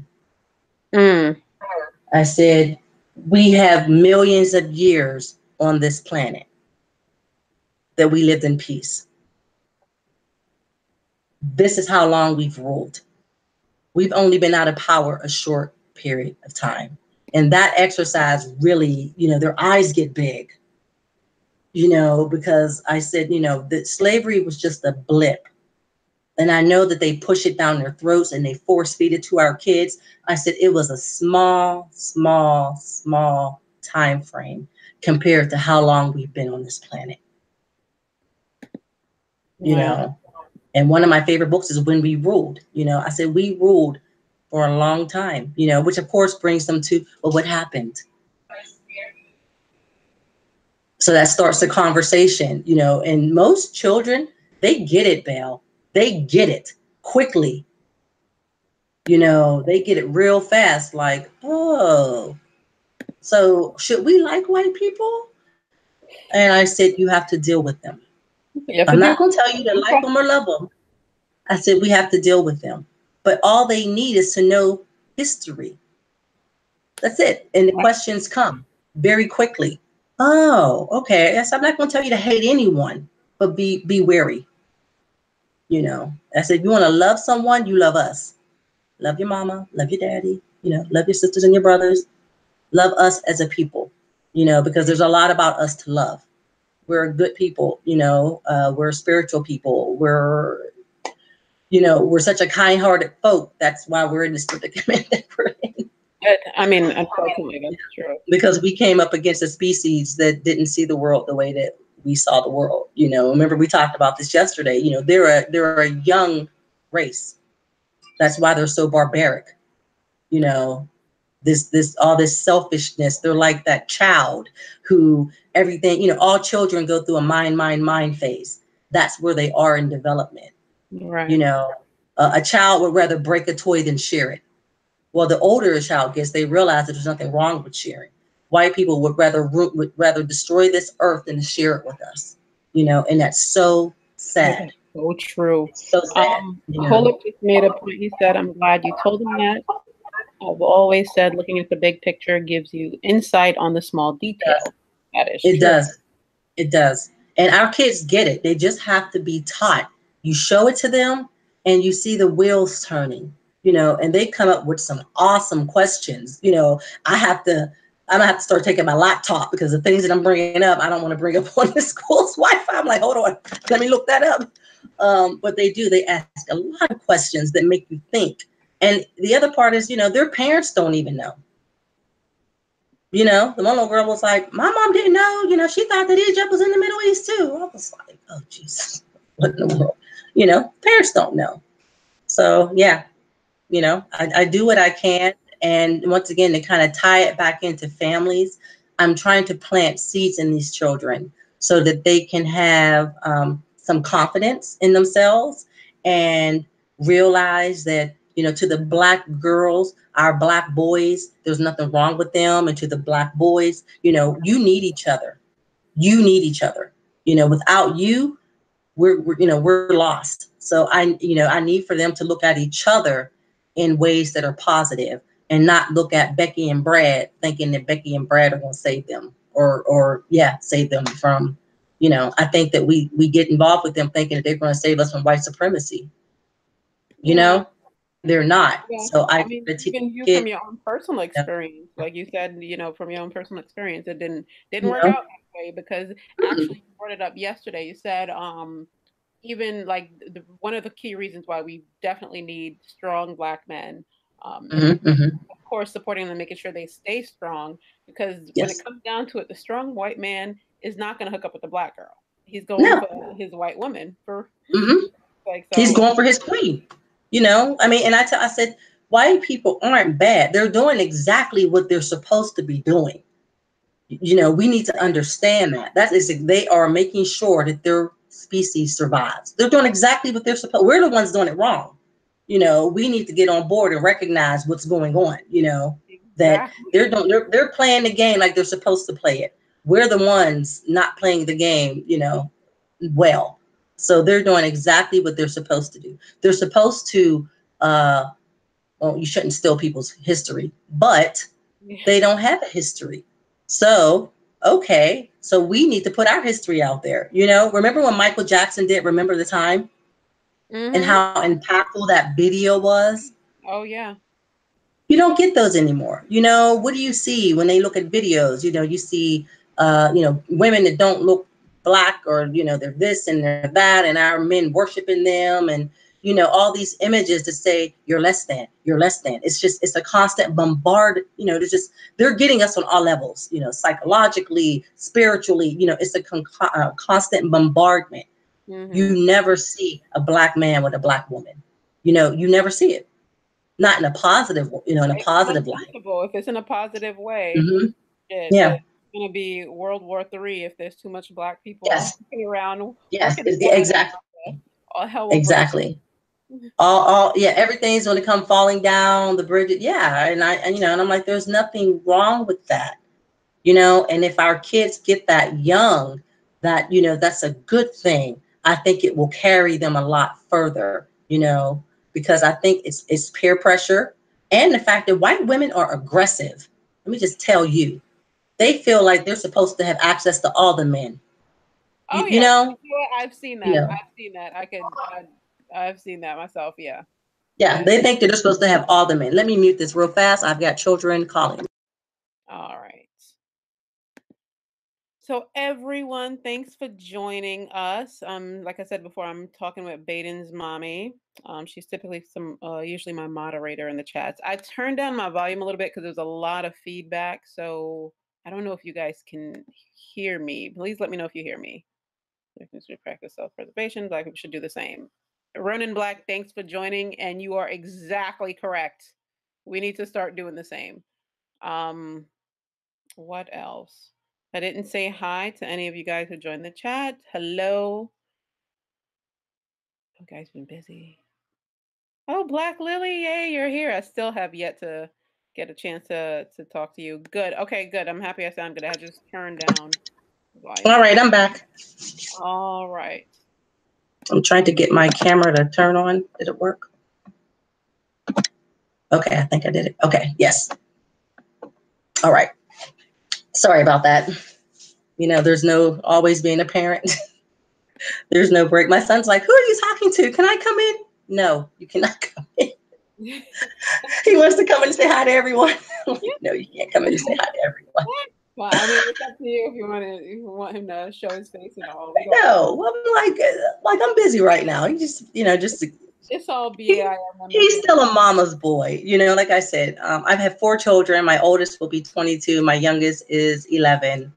And he's my baby. He's the last one. So, I thank God I woke up fast enough or in time to kind of nurture our relationship, Right. and realizing it's really important, because I really believe that if a Black man has a good relationship with his mama, it really helps. It makes it a lot easier for sisters, if he has a good relationship with his mama. And it's also good if he has a good relationship with me. He'll want to marry someone who looks like me and not someone who looks the opposite. So, I think I told you that I've given him his criteria. I said, anybody within our spectrum. You got an older sister, or, we run the gamut in complexions in this household. I said, anybody who runs the gamut, anything from this to that, you're allowed to date. Just don't bring home Becky. Just don't bring home Becky. That's my only requirement. Don't bring home Becky. You know what? Hell, that's needed. You said before, and other people have said before, how mulatto children grow up confused and have an Nope. identity crisis, don't know who or Hmm. what they are. So yeah. And I told my son, I said, there's no confusion. And it's funny because my son is a mulatto. My girls, if you look at my oldest, she's way fairer than my son. I joke with them. My son may have a Caucasian parent, but my girls have 2 Black parents. But my ex-husband was not. He was a mulatto as well. But our oldest daughter, Right. she's fair. She's very fair. She's yeah. I still get slack. When she was a baby, she had blonde hair and blue eyes. It was like, Lord have mercy. Yeah, she looks like her grandmother, a lot like her grandmother. Yeah. But I tell him, run the spectrum. But she's very confident. She had a lot of problems growing up, with being teased and made fun of. But going to a Black Christian school Mm-hmm. really helped her. She went to a private Christian school that she watched all the Hidden Colors before I watched them. Wow. She did, and as a result, I mean, she's pretty conscious. She's really conscious. And then How she old wanted is to go to it. She'll be 22. she? Okay. Yeah, that's the one that's 6'5", the tall basketball player. Oh, wow, that's really tall. Yeah, it is. Yeah. So yeah, but Now, do you she talk went to about an going to the continent with her and everything? I would love to take her to the continent. My only concern is that at this point in her life, and remember we talked about this yesterday, is that she's made a choice in her sexual preference. Okay. Um, but once again, you can't look at someone and tell what their sexual preference is. Well, Um, I first want to say thank you for yeah, being willing to share this. yeah. It's not something Um, that a lot of people would share from Here's what the thing. I've heard. So yeah, we I'm really at a point in my life, Belle, where I spent 13 years not living in truth, if you can, understand that. And it's exhausting. It really is. And if I can go the rest of my life and just be honest, first of all, it's good for me spiritually. Um, why not? I feel like I'm making, I can't go back and change anything, but I can learn from it. And once you know better, you do better. So as long as I'm not making the same mistakes that I made previously, I feel like I'm growing and moving forward. I teach my daughter, as I told you yesterday, I think there's still hope. We kind of talked about, in her mind, I think it's a choice. And I can't say I disagree with that choice at this point. And the reason being is that, let's just be honest. I don't think I showed her good, positive black men. And unfortunately, her being the oldest, she saw a lot of dysfunction that was in my marriage, and she remembers it. You know, and Mhm. but she Thank also God looks for at white men, and she's like, I don't want no white man either. So I still have hope for her. Her choice wasn't based off of trauma, and since it wasn't based off of trauma, I like to think that the right black man could change things. If that makes sense for her.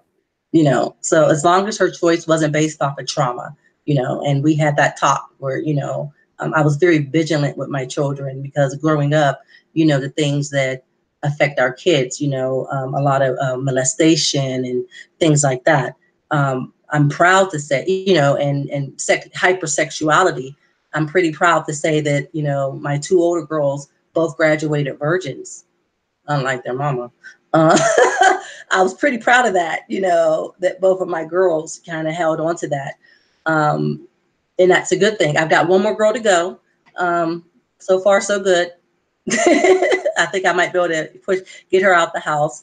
But sometimes I think they make these choices because of all the, our girls, some of them are just so hypersexed, you know, just look at the images, and you've got elementary age girls with juicy written on their butts, and I'm like, what the thought? I mean, you see the clothing, and early. It really does. It's a lot different than when I was it, growing up. it, it does. So one of the things that I was able to bless my daughters with was they didn't have to grow up as fast as I did. Now that's a double-edged sword, let me tell you, because then now that they're grown, I'm like, okay, hurry up, get to it. They're still childish in some ways, but I don't have any regrets with that, because I grew up, I was ready for a family when I met my husband. I was out there doing things. My girls, I was able to let them hold on to their innocence a lot longer and enjoy being children, because so many of our kids, that's another piece, don't get to, they have to grow up really fast. Boys have to become men when they're still boys, because mommy teaches them you're the man of the household now, and all these other little things. And before becoming a teacher, I think I told you I was a counselor for 20 years. So I did in-home therapy in the house, in children's homes, in schools.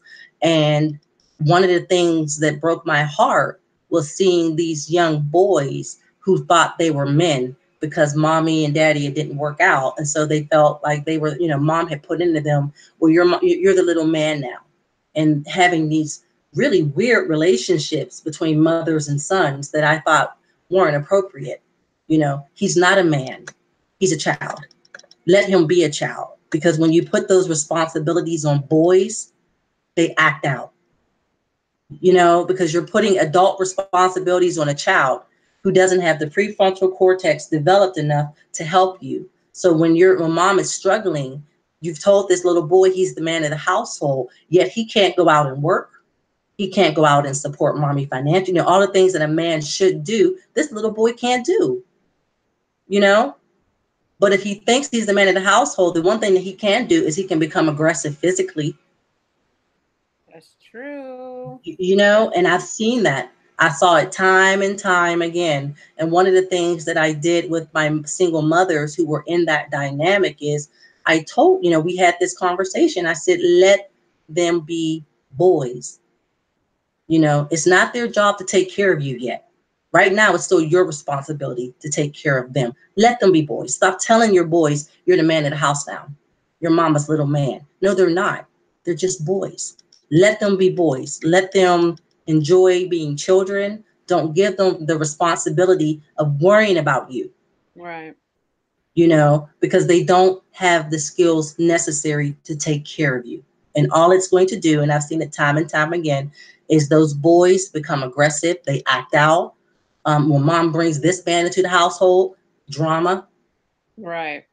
You've got little boys fighting mama's boyfriend and all this other stuff kind of going on, all because mom told him he's the man at the house now, and they're not. So, that's something that, as Black women, we need to work on letting our kids be kids. But that's a lot easier to do when you have support, you know, Hmm.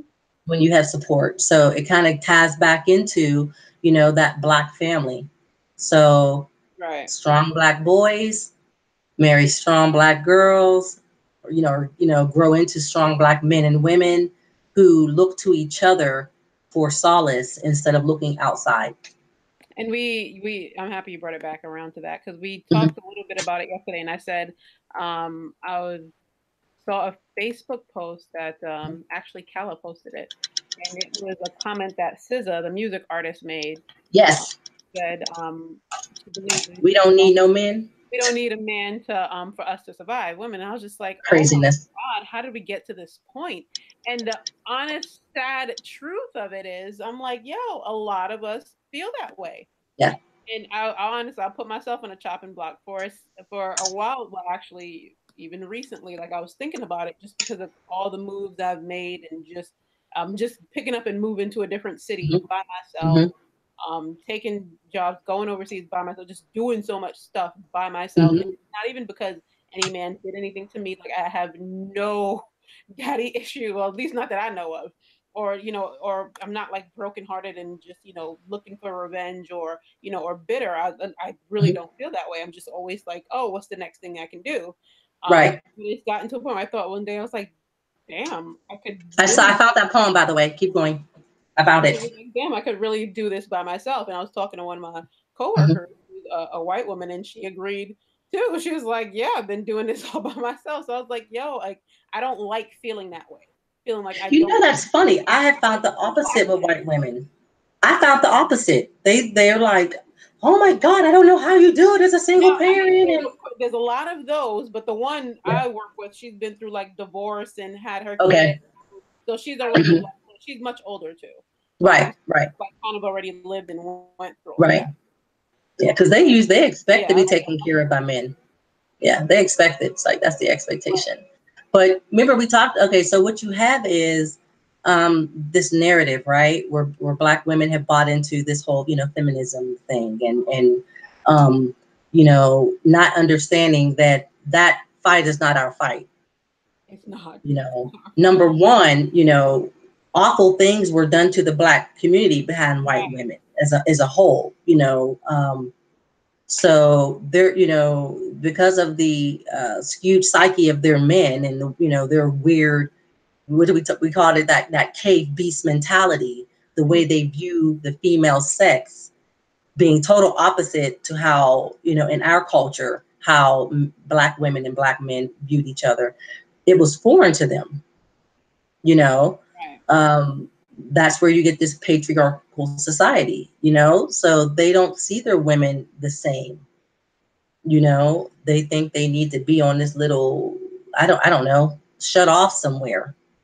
um but a lot of, yeah, they look at me, they're like, I don't know how you do it, da, da, da. And I'm like, well, number one, I don't really have a choice in the matter, in this world that we live in. I can't afford to just lay down and die. I've got to keep moving forward. I've got children who depend on me. I draw my strength from my children when I feel like I can't do nothing else. I still have children to provide for. So I don't get there's no breaks. We don't get a chance to step back because most of our households are headed by Black women. Right. You Yeah, know, it's an unfortunate reality. there's no break for us. So you just keep going. But sometimes in that going forward, um,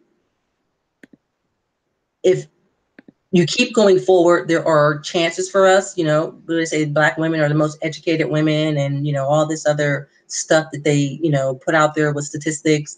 Well, yeah, you educate a woman, that's great, but you're educating her and you're putting her out into white society. At the end of the day, we still make less than white women. You know, We still make less than white women.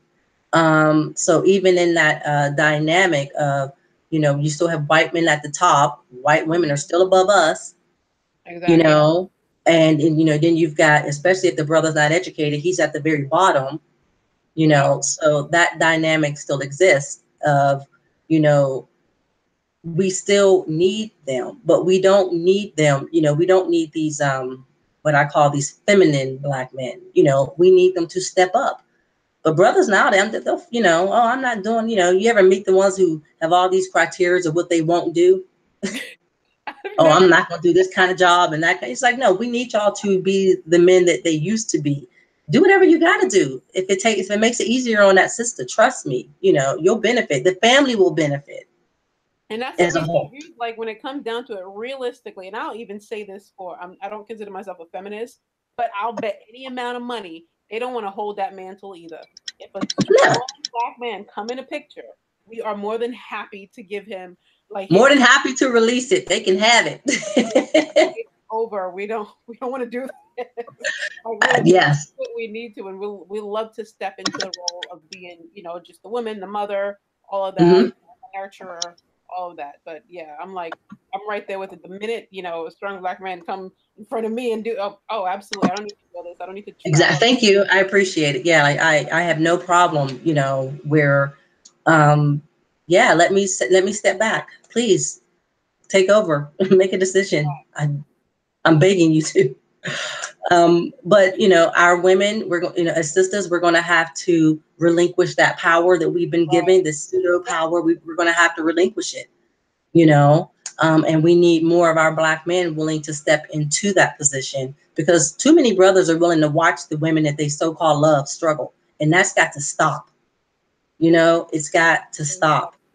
If you love a sister or you say that, then you've got to put it into actions, because trust me, we're just, all women want to be taken care of, to a certain extent. You don't, how many times I've come across, men, oh, love, love, love.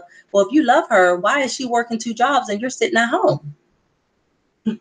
Yeah, like what's your definition of?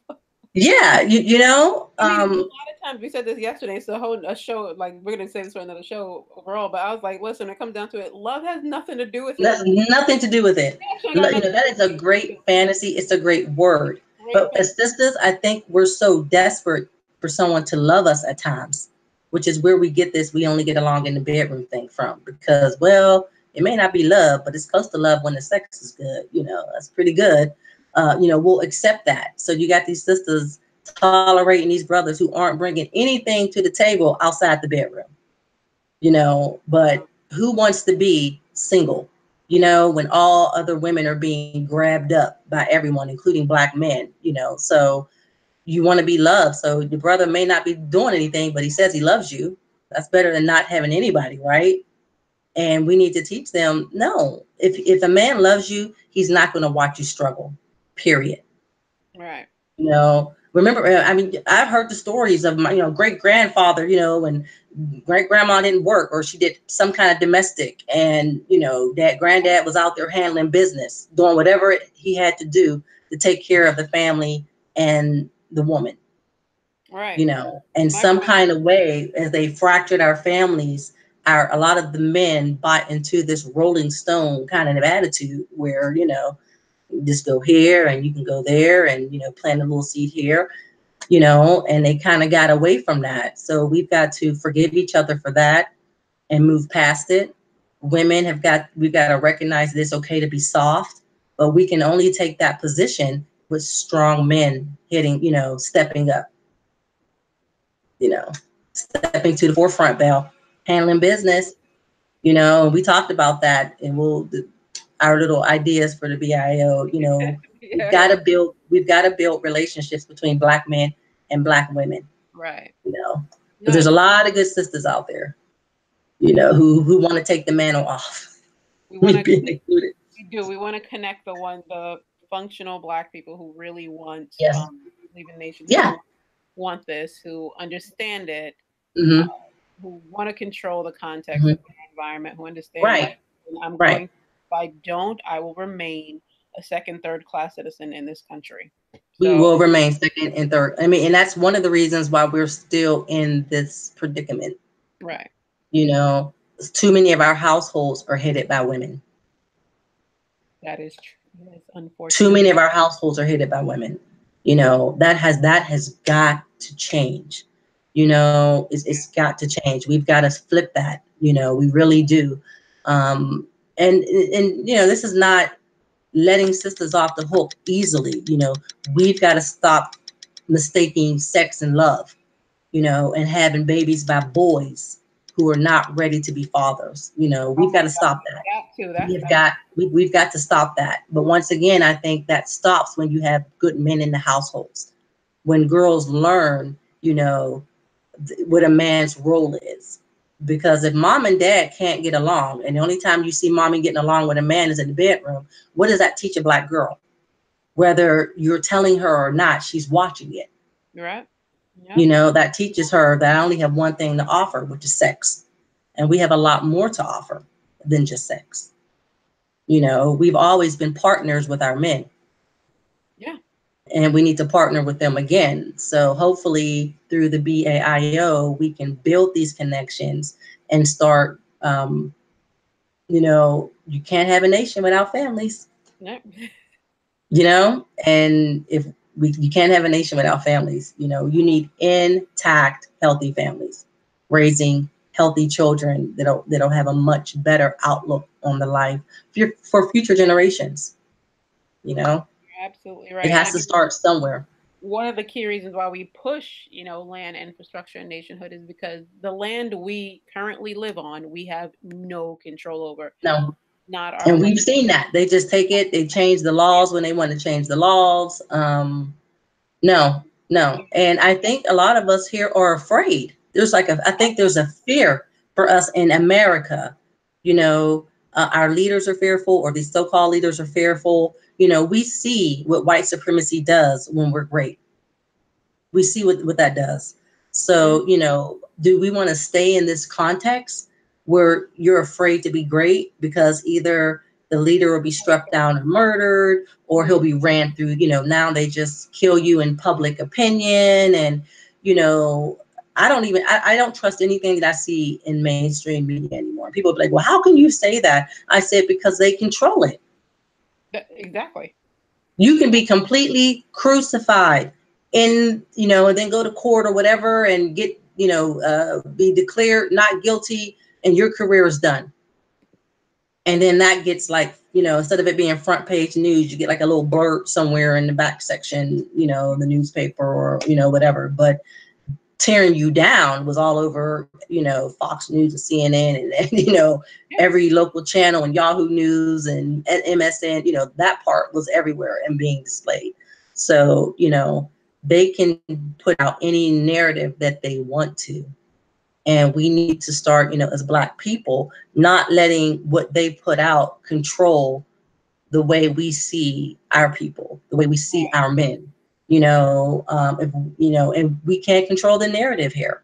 We You can't. know, And we Hollywood is never will. filled with, yeah. I mean, we Hollywood. Well, Hollywood was built by Jews.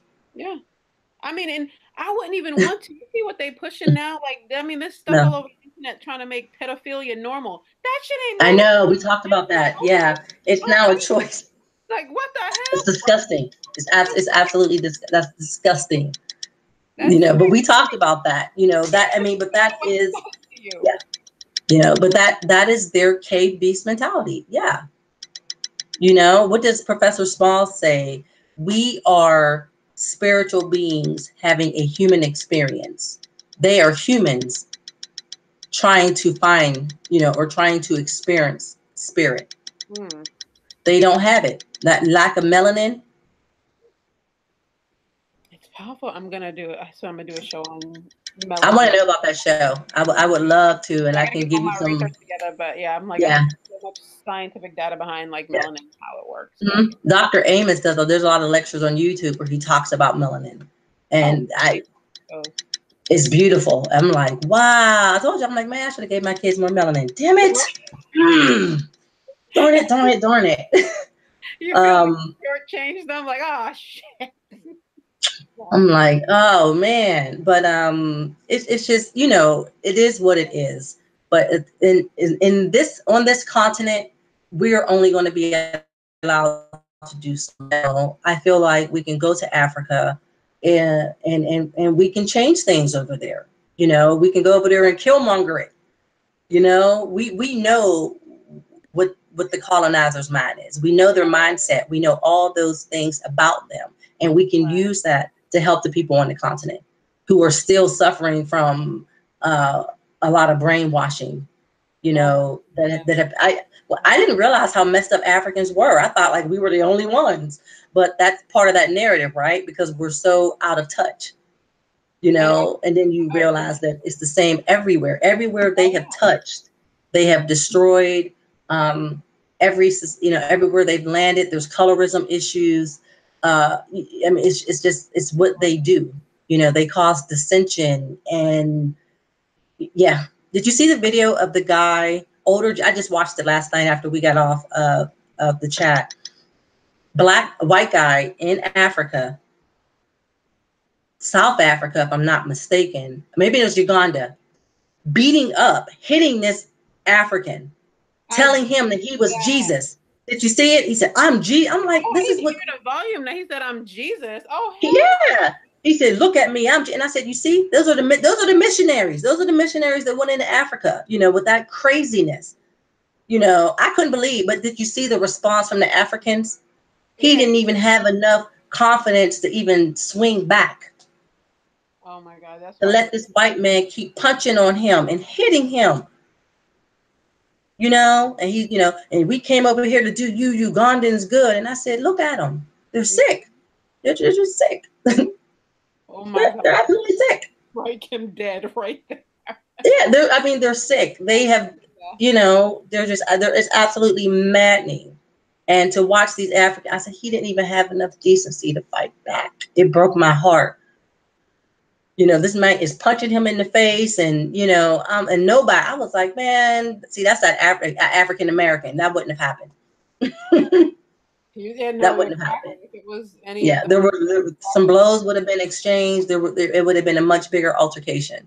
yeah, But that's what they think. Whether he was vocal and obviously willing to admit it, but they all think like that. They look that's at us and they see something less than them, and it's just a twisted hatred because they can't be us. I mean, looking at them, you can see how denial can really twist a race, because we all know that it comes from they can't be us. mm-hmm. But you can fully take that and switch, turn it on its head and think that you're better than, when you really know you're not. You're inferior. Right. That's true. But you can build yourself up, Mm-hmm. or at least talk Like, it. And you just stomp it look out at them down. like they're just lost. They're lost. It makes no sense how backwards, and these are the folks that are running this country, you know, and so their families are intact. Yeah. We Even need more our important. families. Yeah. Mhm. We get We control need of our our. families to become intact. We need our families to, um, we need them to grow, and a good place to do that is on the continent where everywhere you look, you see us. So the first thing we get to do is take the guard down, that hypersensitivity that we have living amongst them continuously. I don't even know what it's going to feel like to look around and to, yeah, I only felt that as a little girl growing up in the project. you Trying to keep know, in a that's functional yeah, that sense of security. Up until then, I thought that Pittsburgh was black. I was like, it's not all black. You sure? Because that's what I saw every day. And then right. you find out that that's not the case. And the world is so much different. And it would just be nice, even if I'm an old woman, it doesn't matter, to take down that guard, and do some really good work on the continent, building up their families. And we talked about that, intermarrying is going to be really important. Using those, marriages have been used politically for ages. Take advantage of it. you know? Yeah, I see. Hold up for the comment. Oh, thanks. I appreciate that. And I agree with you. He said, I'm so bored with white people. They are so irrelevant to me at this stage of my mental development. For real. Yeah, I took the because we know everything there is to know about. I mean, there are easy people to figure out. They understand violence and money. That's right. it. They understand violence and money. They think that the dollar is everything. That's why everything, that's why they control everything through money, through the bank. Uh, that's not everything. That's why they couldn't understand our trade and barter system that we Mm-hmm. had in place. What does that mean? Like they that was a foreign thing. It's still a foreign concept to them. Trade and barter. You know, but I totally agree with Hold Up. You reach a point. I could go the next 20 something years until the end of my longer than that, and not see them and be perfectly Oh yeah. content. I've had enough. And Reach. that's what America does to us. For those of us that wake up, once you wake up, I don't understand how folks want to stay here, because in my opinion, if you want to stay here, you are still in love with them. You still have you're still in love with them. I'm not in love with them anymore. The romance is over. I'm over it. But Hold up. those who want to stay, Another yeah. good analogy. He said, I don't know why a snake bites. I only know that it does. I That's only know that it does. yep. Or what did Muhammad Ali say? I don't have time to figure out which Which snake you which gonna be snake is looking the good after me? snake. That's Yeah, I it. don't have time to figure out which snake is the good snake. I'm Yeah. just gonna stay away from all snakes. you know, um, yeah, I don't have time to figure out which ones have good intentions. That means I have to let you close to me to figure that out. I don't have time for that at this point. So I treat all of them at this point in my life, with a long handle, spoon. I go to work, I do my job. I do what I can, for our Black students. Right. But, they're all like, oh, let's hang out after work. No, I don't want to hang out after work with you. Because anywhere I go out here, they're everywhere. So I'm like, no, and I'm good. Well, actually, I'm I can good. for a few hours. I need a break. But Yeah. yes, I love you like to play, cousin. we're about to close out. We've been going for almost 2 hours. So I'm actually Oh feeling. my God, but it's been Anybody so have any- good. I know. Anybody got any questions in the chat? Okay. I really need to Are know. there? I'm so sorry, you guys. I've just been rambling. No, it was really good. I appreciate it. It was So really any questions, let me know, because I don't have that page up, oh, and we'll okay. see if we can get to it. I'll let them give them a moment. But no, so yeah, it's I hope, hopefully I'm sure they agree with the idea that, we have got to bridge this gap between, our men and women. Because if we don't start raising our boys and girls to love themselves and love each other, there won't be a nation. dysfunction will just continue if we don't. Yeah, it will, and like, remember I told you before, I said, you can't be a Black nationalist with a white partner. I don't care. You can try it all day. You can't, because as long as they're in the mix, it forces us to compromise. Yeah. It forces us to compromise And you've because we don't experienced want to hurt their it feelings. personally, I'm sure, with Yeah, your ex. So yeah. All right. I you do know. So see. this is it has to be our agenda, our thing, Yep. and ran from us from top to bottom, completely top to Exactly. bottom. And I don't believe for a second that'll ever happen in this country, and this is why I'm No, interested in I mean, leaving. but think about it. We've done it, and what happened? They just took the land and bombed us. I mean, Wall Street is Black Wall Street is such a great example. I mean, it's the perfect example of how violent they can be. Of Yeah, that documentary still makes me cry when I watch it. It's just, yeah, but it just goes to show what they are. The lynching videos, and it's just like we can't do it here. We've tried, and every time we've succeeded, they've come in and pulled the switch and changed it, and it just is what it is. So here, all we can do is integrate. That's the one thing they will allow us to do. you Yeah. know But That's to it. integrate, you've got to lose, you got to give up your culture because it's really, it's not integration, it's assimilation. Give up your culture, where you're here the way that we find acceptable, speak the Mhm. way we find accept, so you can, everything is done for them to feel safe and secure, Yeah. because you can't integrate and wear your natural hair and rock art. Because then, what happens? They want to touch and feel and examine and question. And it's, Right. I said, we change our hair. Oh my God, you changed your hair. I had no idea. I'm like, you're really that concerned with my hair? Yeah. Becky, you changed your hair 12 times, changed the color and everything. I didn't really care.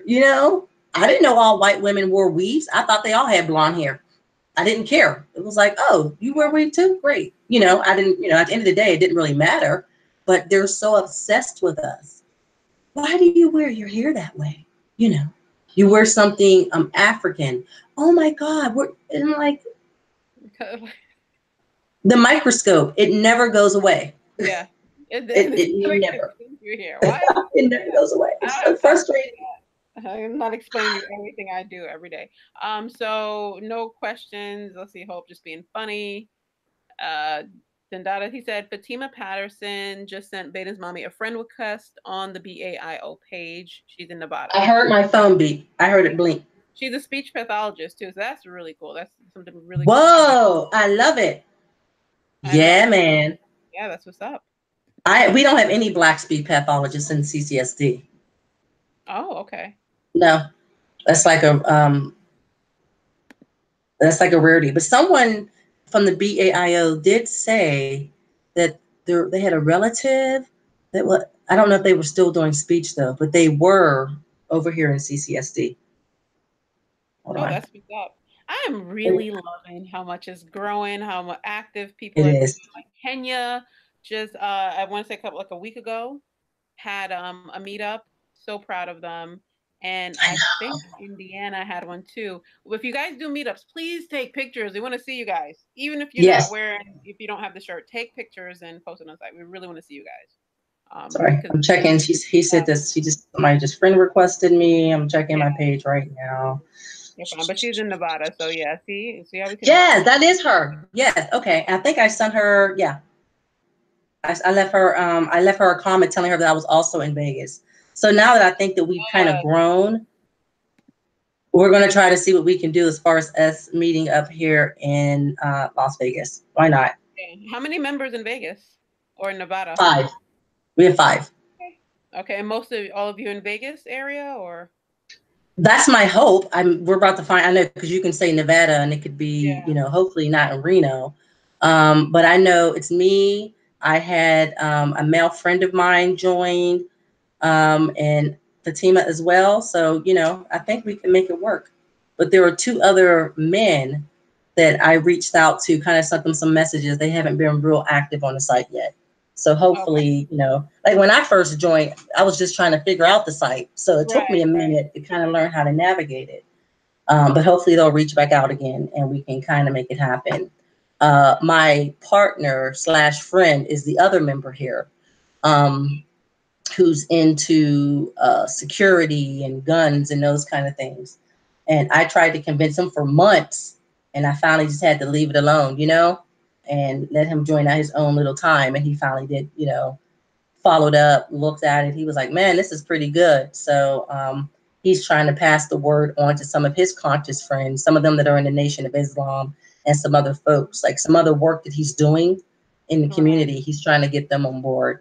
Mhm. And, I just told him, I said, you're just as versed as I am, because he was like, well, can you talk to them? I was like, no, you can talk to them. You're a big boy. You can handle it. If you can get them to go to the website, I mean, the Right. about us section kind of says it all. I It know. doesn't Yeah, need it's any really quick and other concise.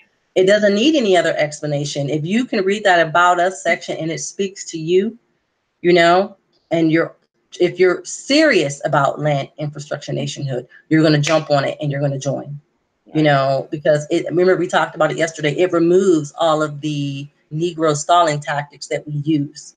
Exactly. It just removes them because either you can get behind it or you can't. Point blank period. We don't care what your religion is. We don't care, If you can get behind land, infrastructure, nationhood, you believe we should have a nation state on the continent, then you're talking our language.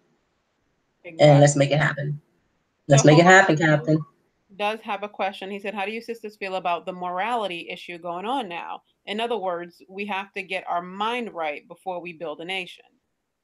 Um, I I I, think that comes with learning our history. Um, does everyone need to learn how? I mean, and when I say history, I think it doesn't. It may not have to be like ancient, history. I'm just a history buff, and for me, that was really important for all the pieces falling into place for me. right. Um, but I think just having a grasp of how great we are and what we've tried that hasn't worked morally built us up. Because it's easy to fall off morally when you're a lost people. I was gonna You say, I'm know, like, it's kind of like morals is it's really easy to just yeah, like fall off. And then if you trust someone else's, like everyone has like their own definition of morals too. So right, then that right, that right. just I don't want to say it's noise, but I feel like if they're thinking of get your morals together before you go, that's Mhm. another falling tactic. That I would say. Yeah, because I'm like, I mean, we've been living the white man's morals for how, their 10 Yeah, I'm commandments, like and, and then you find out that they stole those from the negative confessions of Mayat. And, I mean, we're the most moral people on the planet, honestly. yeah, I believe our morals would have a better chance of falling in Yeah, check into away from them. yeah, getting into a correct Yeah, space and us thinking a lot more clearly yeah. economically if we get away Yeah. from them. If we, get Yeah, and control. people don't get that. I said, but it's really important. Sometimes, remember I told you when I separated from my son's father, it was getting out from underneath that really allowed me to Take that seek away. fully with no distractions. To fully seek with no distractions. Right. Um, so that right there, and that was just like a small little, what do they call it? Microcosm or whatever, of that little thing. So imagine if a bunch of us can get out from underneath them and their system, Oh my what gosh. that can do for us spiritually, morally, culturally. Everybody's flocking to the continent but us.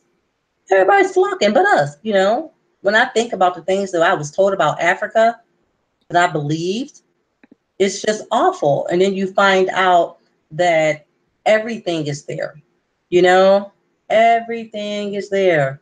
And they're just trying to get their little greedy mitts into it while we're over here begging the white man to see us as human. Yes. you know? It's like we're in the wrong end of the like we need to Yeah. let's switch the I heard, what did it say? You can't get blood from a stone and you're not going to get morality from a Caucasian. You're just not. And I'm done trying to convince them. That narrative is over for me. I hmm I don't. Yeah, I'm done. I'm actually done trying to convince people. Period.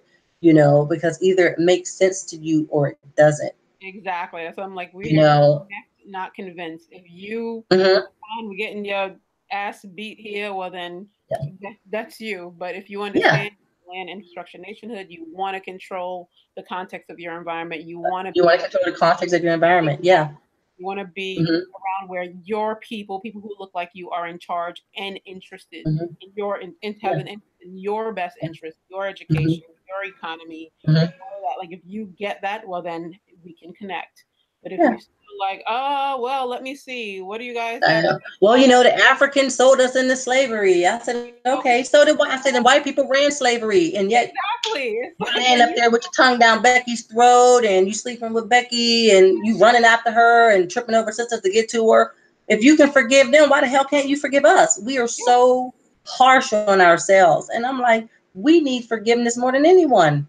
Okay, that's a small narrative. Mm-hmm. That's a small narrative. Okay, you still going to Italy. We're still going to Denmark. We're still going to Spain, and we're going to all these other places. And okay, all of them, every white power was in the slave trade.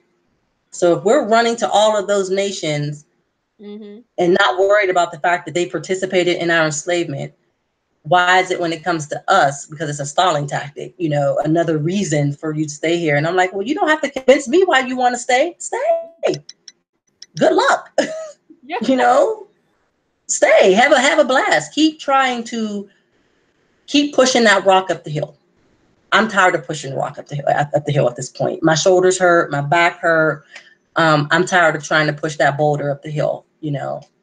The definition of insanity is doing the same thing over and over again, right? Expecting different results. Yeah, different results. Well, Yeah. the results haven't changed. The results haven't changed. So the only thing that we can change is the geography. So, Yeah. let's try this in Let's Africa. Let's try it and let's see what happens. Let's build these connections, and we're doing it. The BAIO is growing. Um, I just get excited. I know. When I go to the forum, I read the different things. That Kigali video, Belle, thank you. I'm Blew just my mind. excited with like the Yeah. direction Kigali is growing in Yeah. Rwanda. They have one of the worst history. That genocide wasn't that long ago.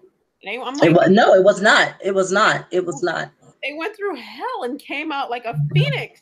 So I'm Yeah. like, damn, like it's a Yeah. lot of big things going on there. So it can like, and to watch it happen in real time, every day. It's So exciting, isn't it?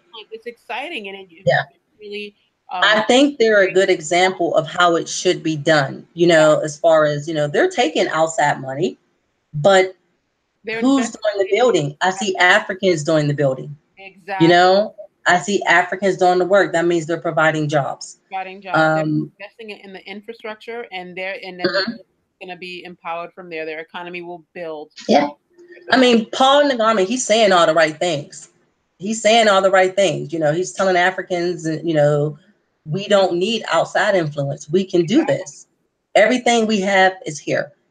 Everything, and it is. It's all right there. I think somebody in the chat had said a few weeks ago, well, he's doing something in the Congo. I said, yeah, but those and are I'm like, those are both. I said, but they're both black nations. So what's wrong with that? It's not like he's taking it and putting it in China. He's yeah, taking it back they into both the continent. yeah, I said that's stop letting those little things, let them be great. They're being great right now. Let's yeah, let them be great.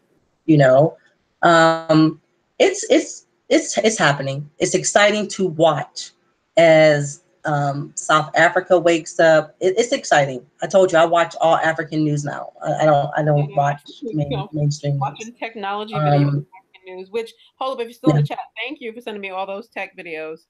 yeah, They're actually really, really inspiring just to see what new technology is coming out, how easily it could be applied to build yes. really big. So I'm like, yeah, You this, see the stuff going on with like drone technology, right? I'm like, yeah, what?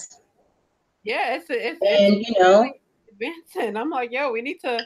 This is what it is. So that's why I'm like, in this day and age, if we don't do this, then we deserve everything that happens to us here. yeah, the time We don't is want it. now. The time is The now. time is now. I The believe time is now. exactly. And I just feel that the message is getting out. The BAIO message is getting out. I love the fact that Hole Up was on the Information Man show. I fell asleep to that this morning. I finally got up and I wanted to watch that video because now we're reaching even more people. We had Dynas's platform. Now we have the Information Man's platform. So Mhm. people who may not watch Dynas, Right. some of O'Shea's folks watch this, and it's solid, on point. Oh, he did such a fabulous job. I was like cheering, Yeah. and but reaching more people, because we just need to keep reaching people. And the more we can use YouTube for what it is and to get the message out, the better. Yeah. Because this is going to be done like we're doing it grassroots. This really is a grassroots movement. And I love the fact that it's growing and people are starting to meet and connect. I get so excited. And like he said, he made a point when someone said, so what happens after everything is established? He said, then the need for the BIO will change. Yeah. It may go into more of a diplomacy thing. And I said, yeah, That makes sense. you Yeah. know, keep keeping, keep the keep knowledge. yeah, I said, we still need to, I don't, the outreach is never going to stop, if that makes sense. The BAIO's needs will always be there. Maybe the message doesn't need to change, but the outreach to keep connecting to America, connecting to the Caribbean, connecting to America, getting that message out there, because our people use technology. You can't say anymore, oh, I didn't know. Yes. Everything is at a few keystrokes away. You can't say that you didn't know. You can't say, oh, I didn't know this existed. All you have to do is use your smartphone. Everyone has them. Everyone has them. Belle, would you mind if we kind of close out with me reading the apology? Yes, if you found it, read it. Yeah, I think I have. So I'm gonna read it really quickly. So it says, they beat me and I called you to save me, but you couldn't. So I secretly resented you. They took my babies and sold them. I begged you to save us, but you couldn't. So I secretly blamed you. They raped me and I cried out for you to protect me, but you couldn't. So I stopped trusting you. You were supposed to be my man, my provider, my protector. But when I needed you, you couldn't be there. So I hated you. How could I let you tell me what to do when Massa could protect me more than you? How could I submit to you when you are forced to submit to Massa? Trying to go down here. So to protect myself, I submitted to the one who could protect me and our children. I stopped trusting you. I stopped loving you. I stopped honoring you. I stopped valuing you. And in turn, I became valueless to you. I didn't see the frustration in your eyes when our children were sold. I didn't hear your silent cries when I was beaten. I didn't see your anger when I was being raped and ravished. I didn't understand that you held your emotions to be strong for me. I thought you didn't care, but you wanted to be there. You wanted to protect me. You wanted, you wanted to, but Massa made it so you couldn't. So I would trust him more than I trusted you. I didn't see the hidden hands shaping our destiny. All I saw was my own pain and the feeling that you neglected me. Hold on, let me slide down a little further. For all the times I blamed you, I'm sorry. For the resentment and distrust I've held against you for centuries, I'm sorry. For the times I've let you down, for all the times I've broken your spirit with my own words and actions, for the times I openly rejected you and tried to control you because I thought less of you, I'm sorry. Massa had a plan that he said would work for 400 years. 400 years is over now. My eyes are wide open. I see the king in you. Please forgive my wrongs and see your queen in me. Mhm.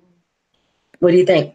That's a beautiful poem. My It God. is. It makes me cry. I'm so proud I read it and didn't I'm get choked up, because kind of like that's, fighting tears here. I'm like, oh my yeah, God. yeah. But that poem, that is that's what's going on between the black man and the black woman. And I agree that so many of us are starting to wake up and realize that it was all done purposely to Right. separate us, you know? So yeah, thank you for letting me read that. I love that poem. It's absolutely beautiful.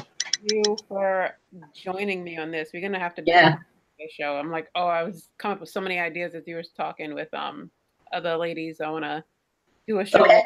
you as well. So this will work out very well. It will. The next one's going to be bigger. We're going to have more folks on. I Hopefully, know. Etowah and Denise and some of the other women can join us. Yeah. Oh, it's grown so much. I'm loving the sisters group. They grew Yeah. from 5 to 21 in like a day or two. It So did. exciting. But thank you everyone in the chat for joining us. Have enjoy Thank your you, everyone. and peace. Oh wait. What did he say? Special announcement. I've officially included every African country as a chapter. Please let me know if I missed any, but I'm pretty sure I have them all. That's, oh, Awesome. I saw that. he did Who add did a that? Hold up. yeah, he added a lot more Awesome. to this chapter. So that's Awesome. Awesome. Awesome. cool. There's actually a few I need to look at and join. So Okay. I know. I did you do there's the same so thing? much. I went through and joined all the African chapters. That's I what was I'm like, even I want to looking know what's at. going on. And I'm like, oh man, I get so caught up in like looking at other stuff on the site. I keep forgetting to join, but yeah, I'm like, I need to Mhm. go and join like all these African Yeah. chapters and start the networking. But yes, peace, family. Thank you so Thank much. you, family. Belle, we'll talk again. We'll talk again. All right. Peace. Awesome. Awesome. Did you put the, make sure you put the link up Oh, for in the case we website, had yeah, any newbies, I'll show just you. in case we had some newbies in, make sure you put the link up. Get my about us page going. Yeah. Been acting up today, so I'm not exactly pleased with it. Okay. This was good. I'm so glad that we had a chance to get into it. Yay. I know. All Black right. love. I'm telling you, black love. That's all. Black love. We need black love. We're gonna bring it That's the back. only way we're going to beat white supremacy is black love. The There you black go. man and the black woman together. There No you more, go. no more Negro stalling tactics keeping us separated from each other. No, no, we need each other. We'll do this. All It's right, that's hard. it. All right, peace, All right, family. darling. Peace. Bye.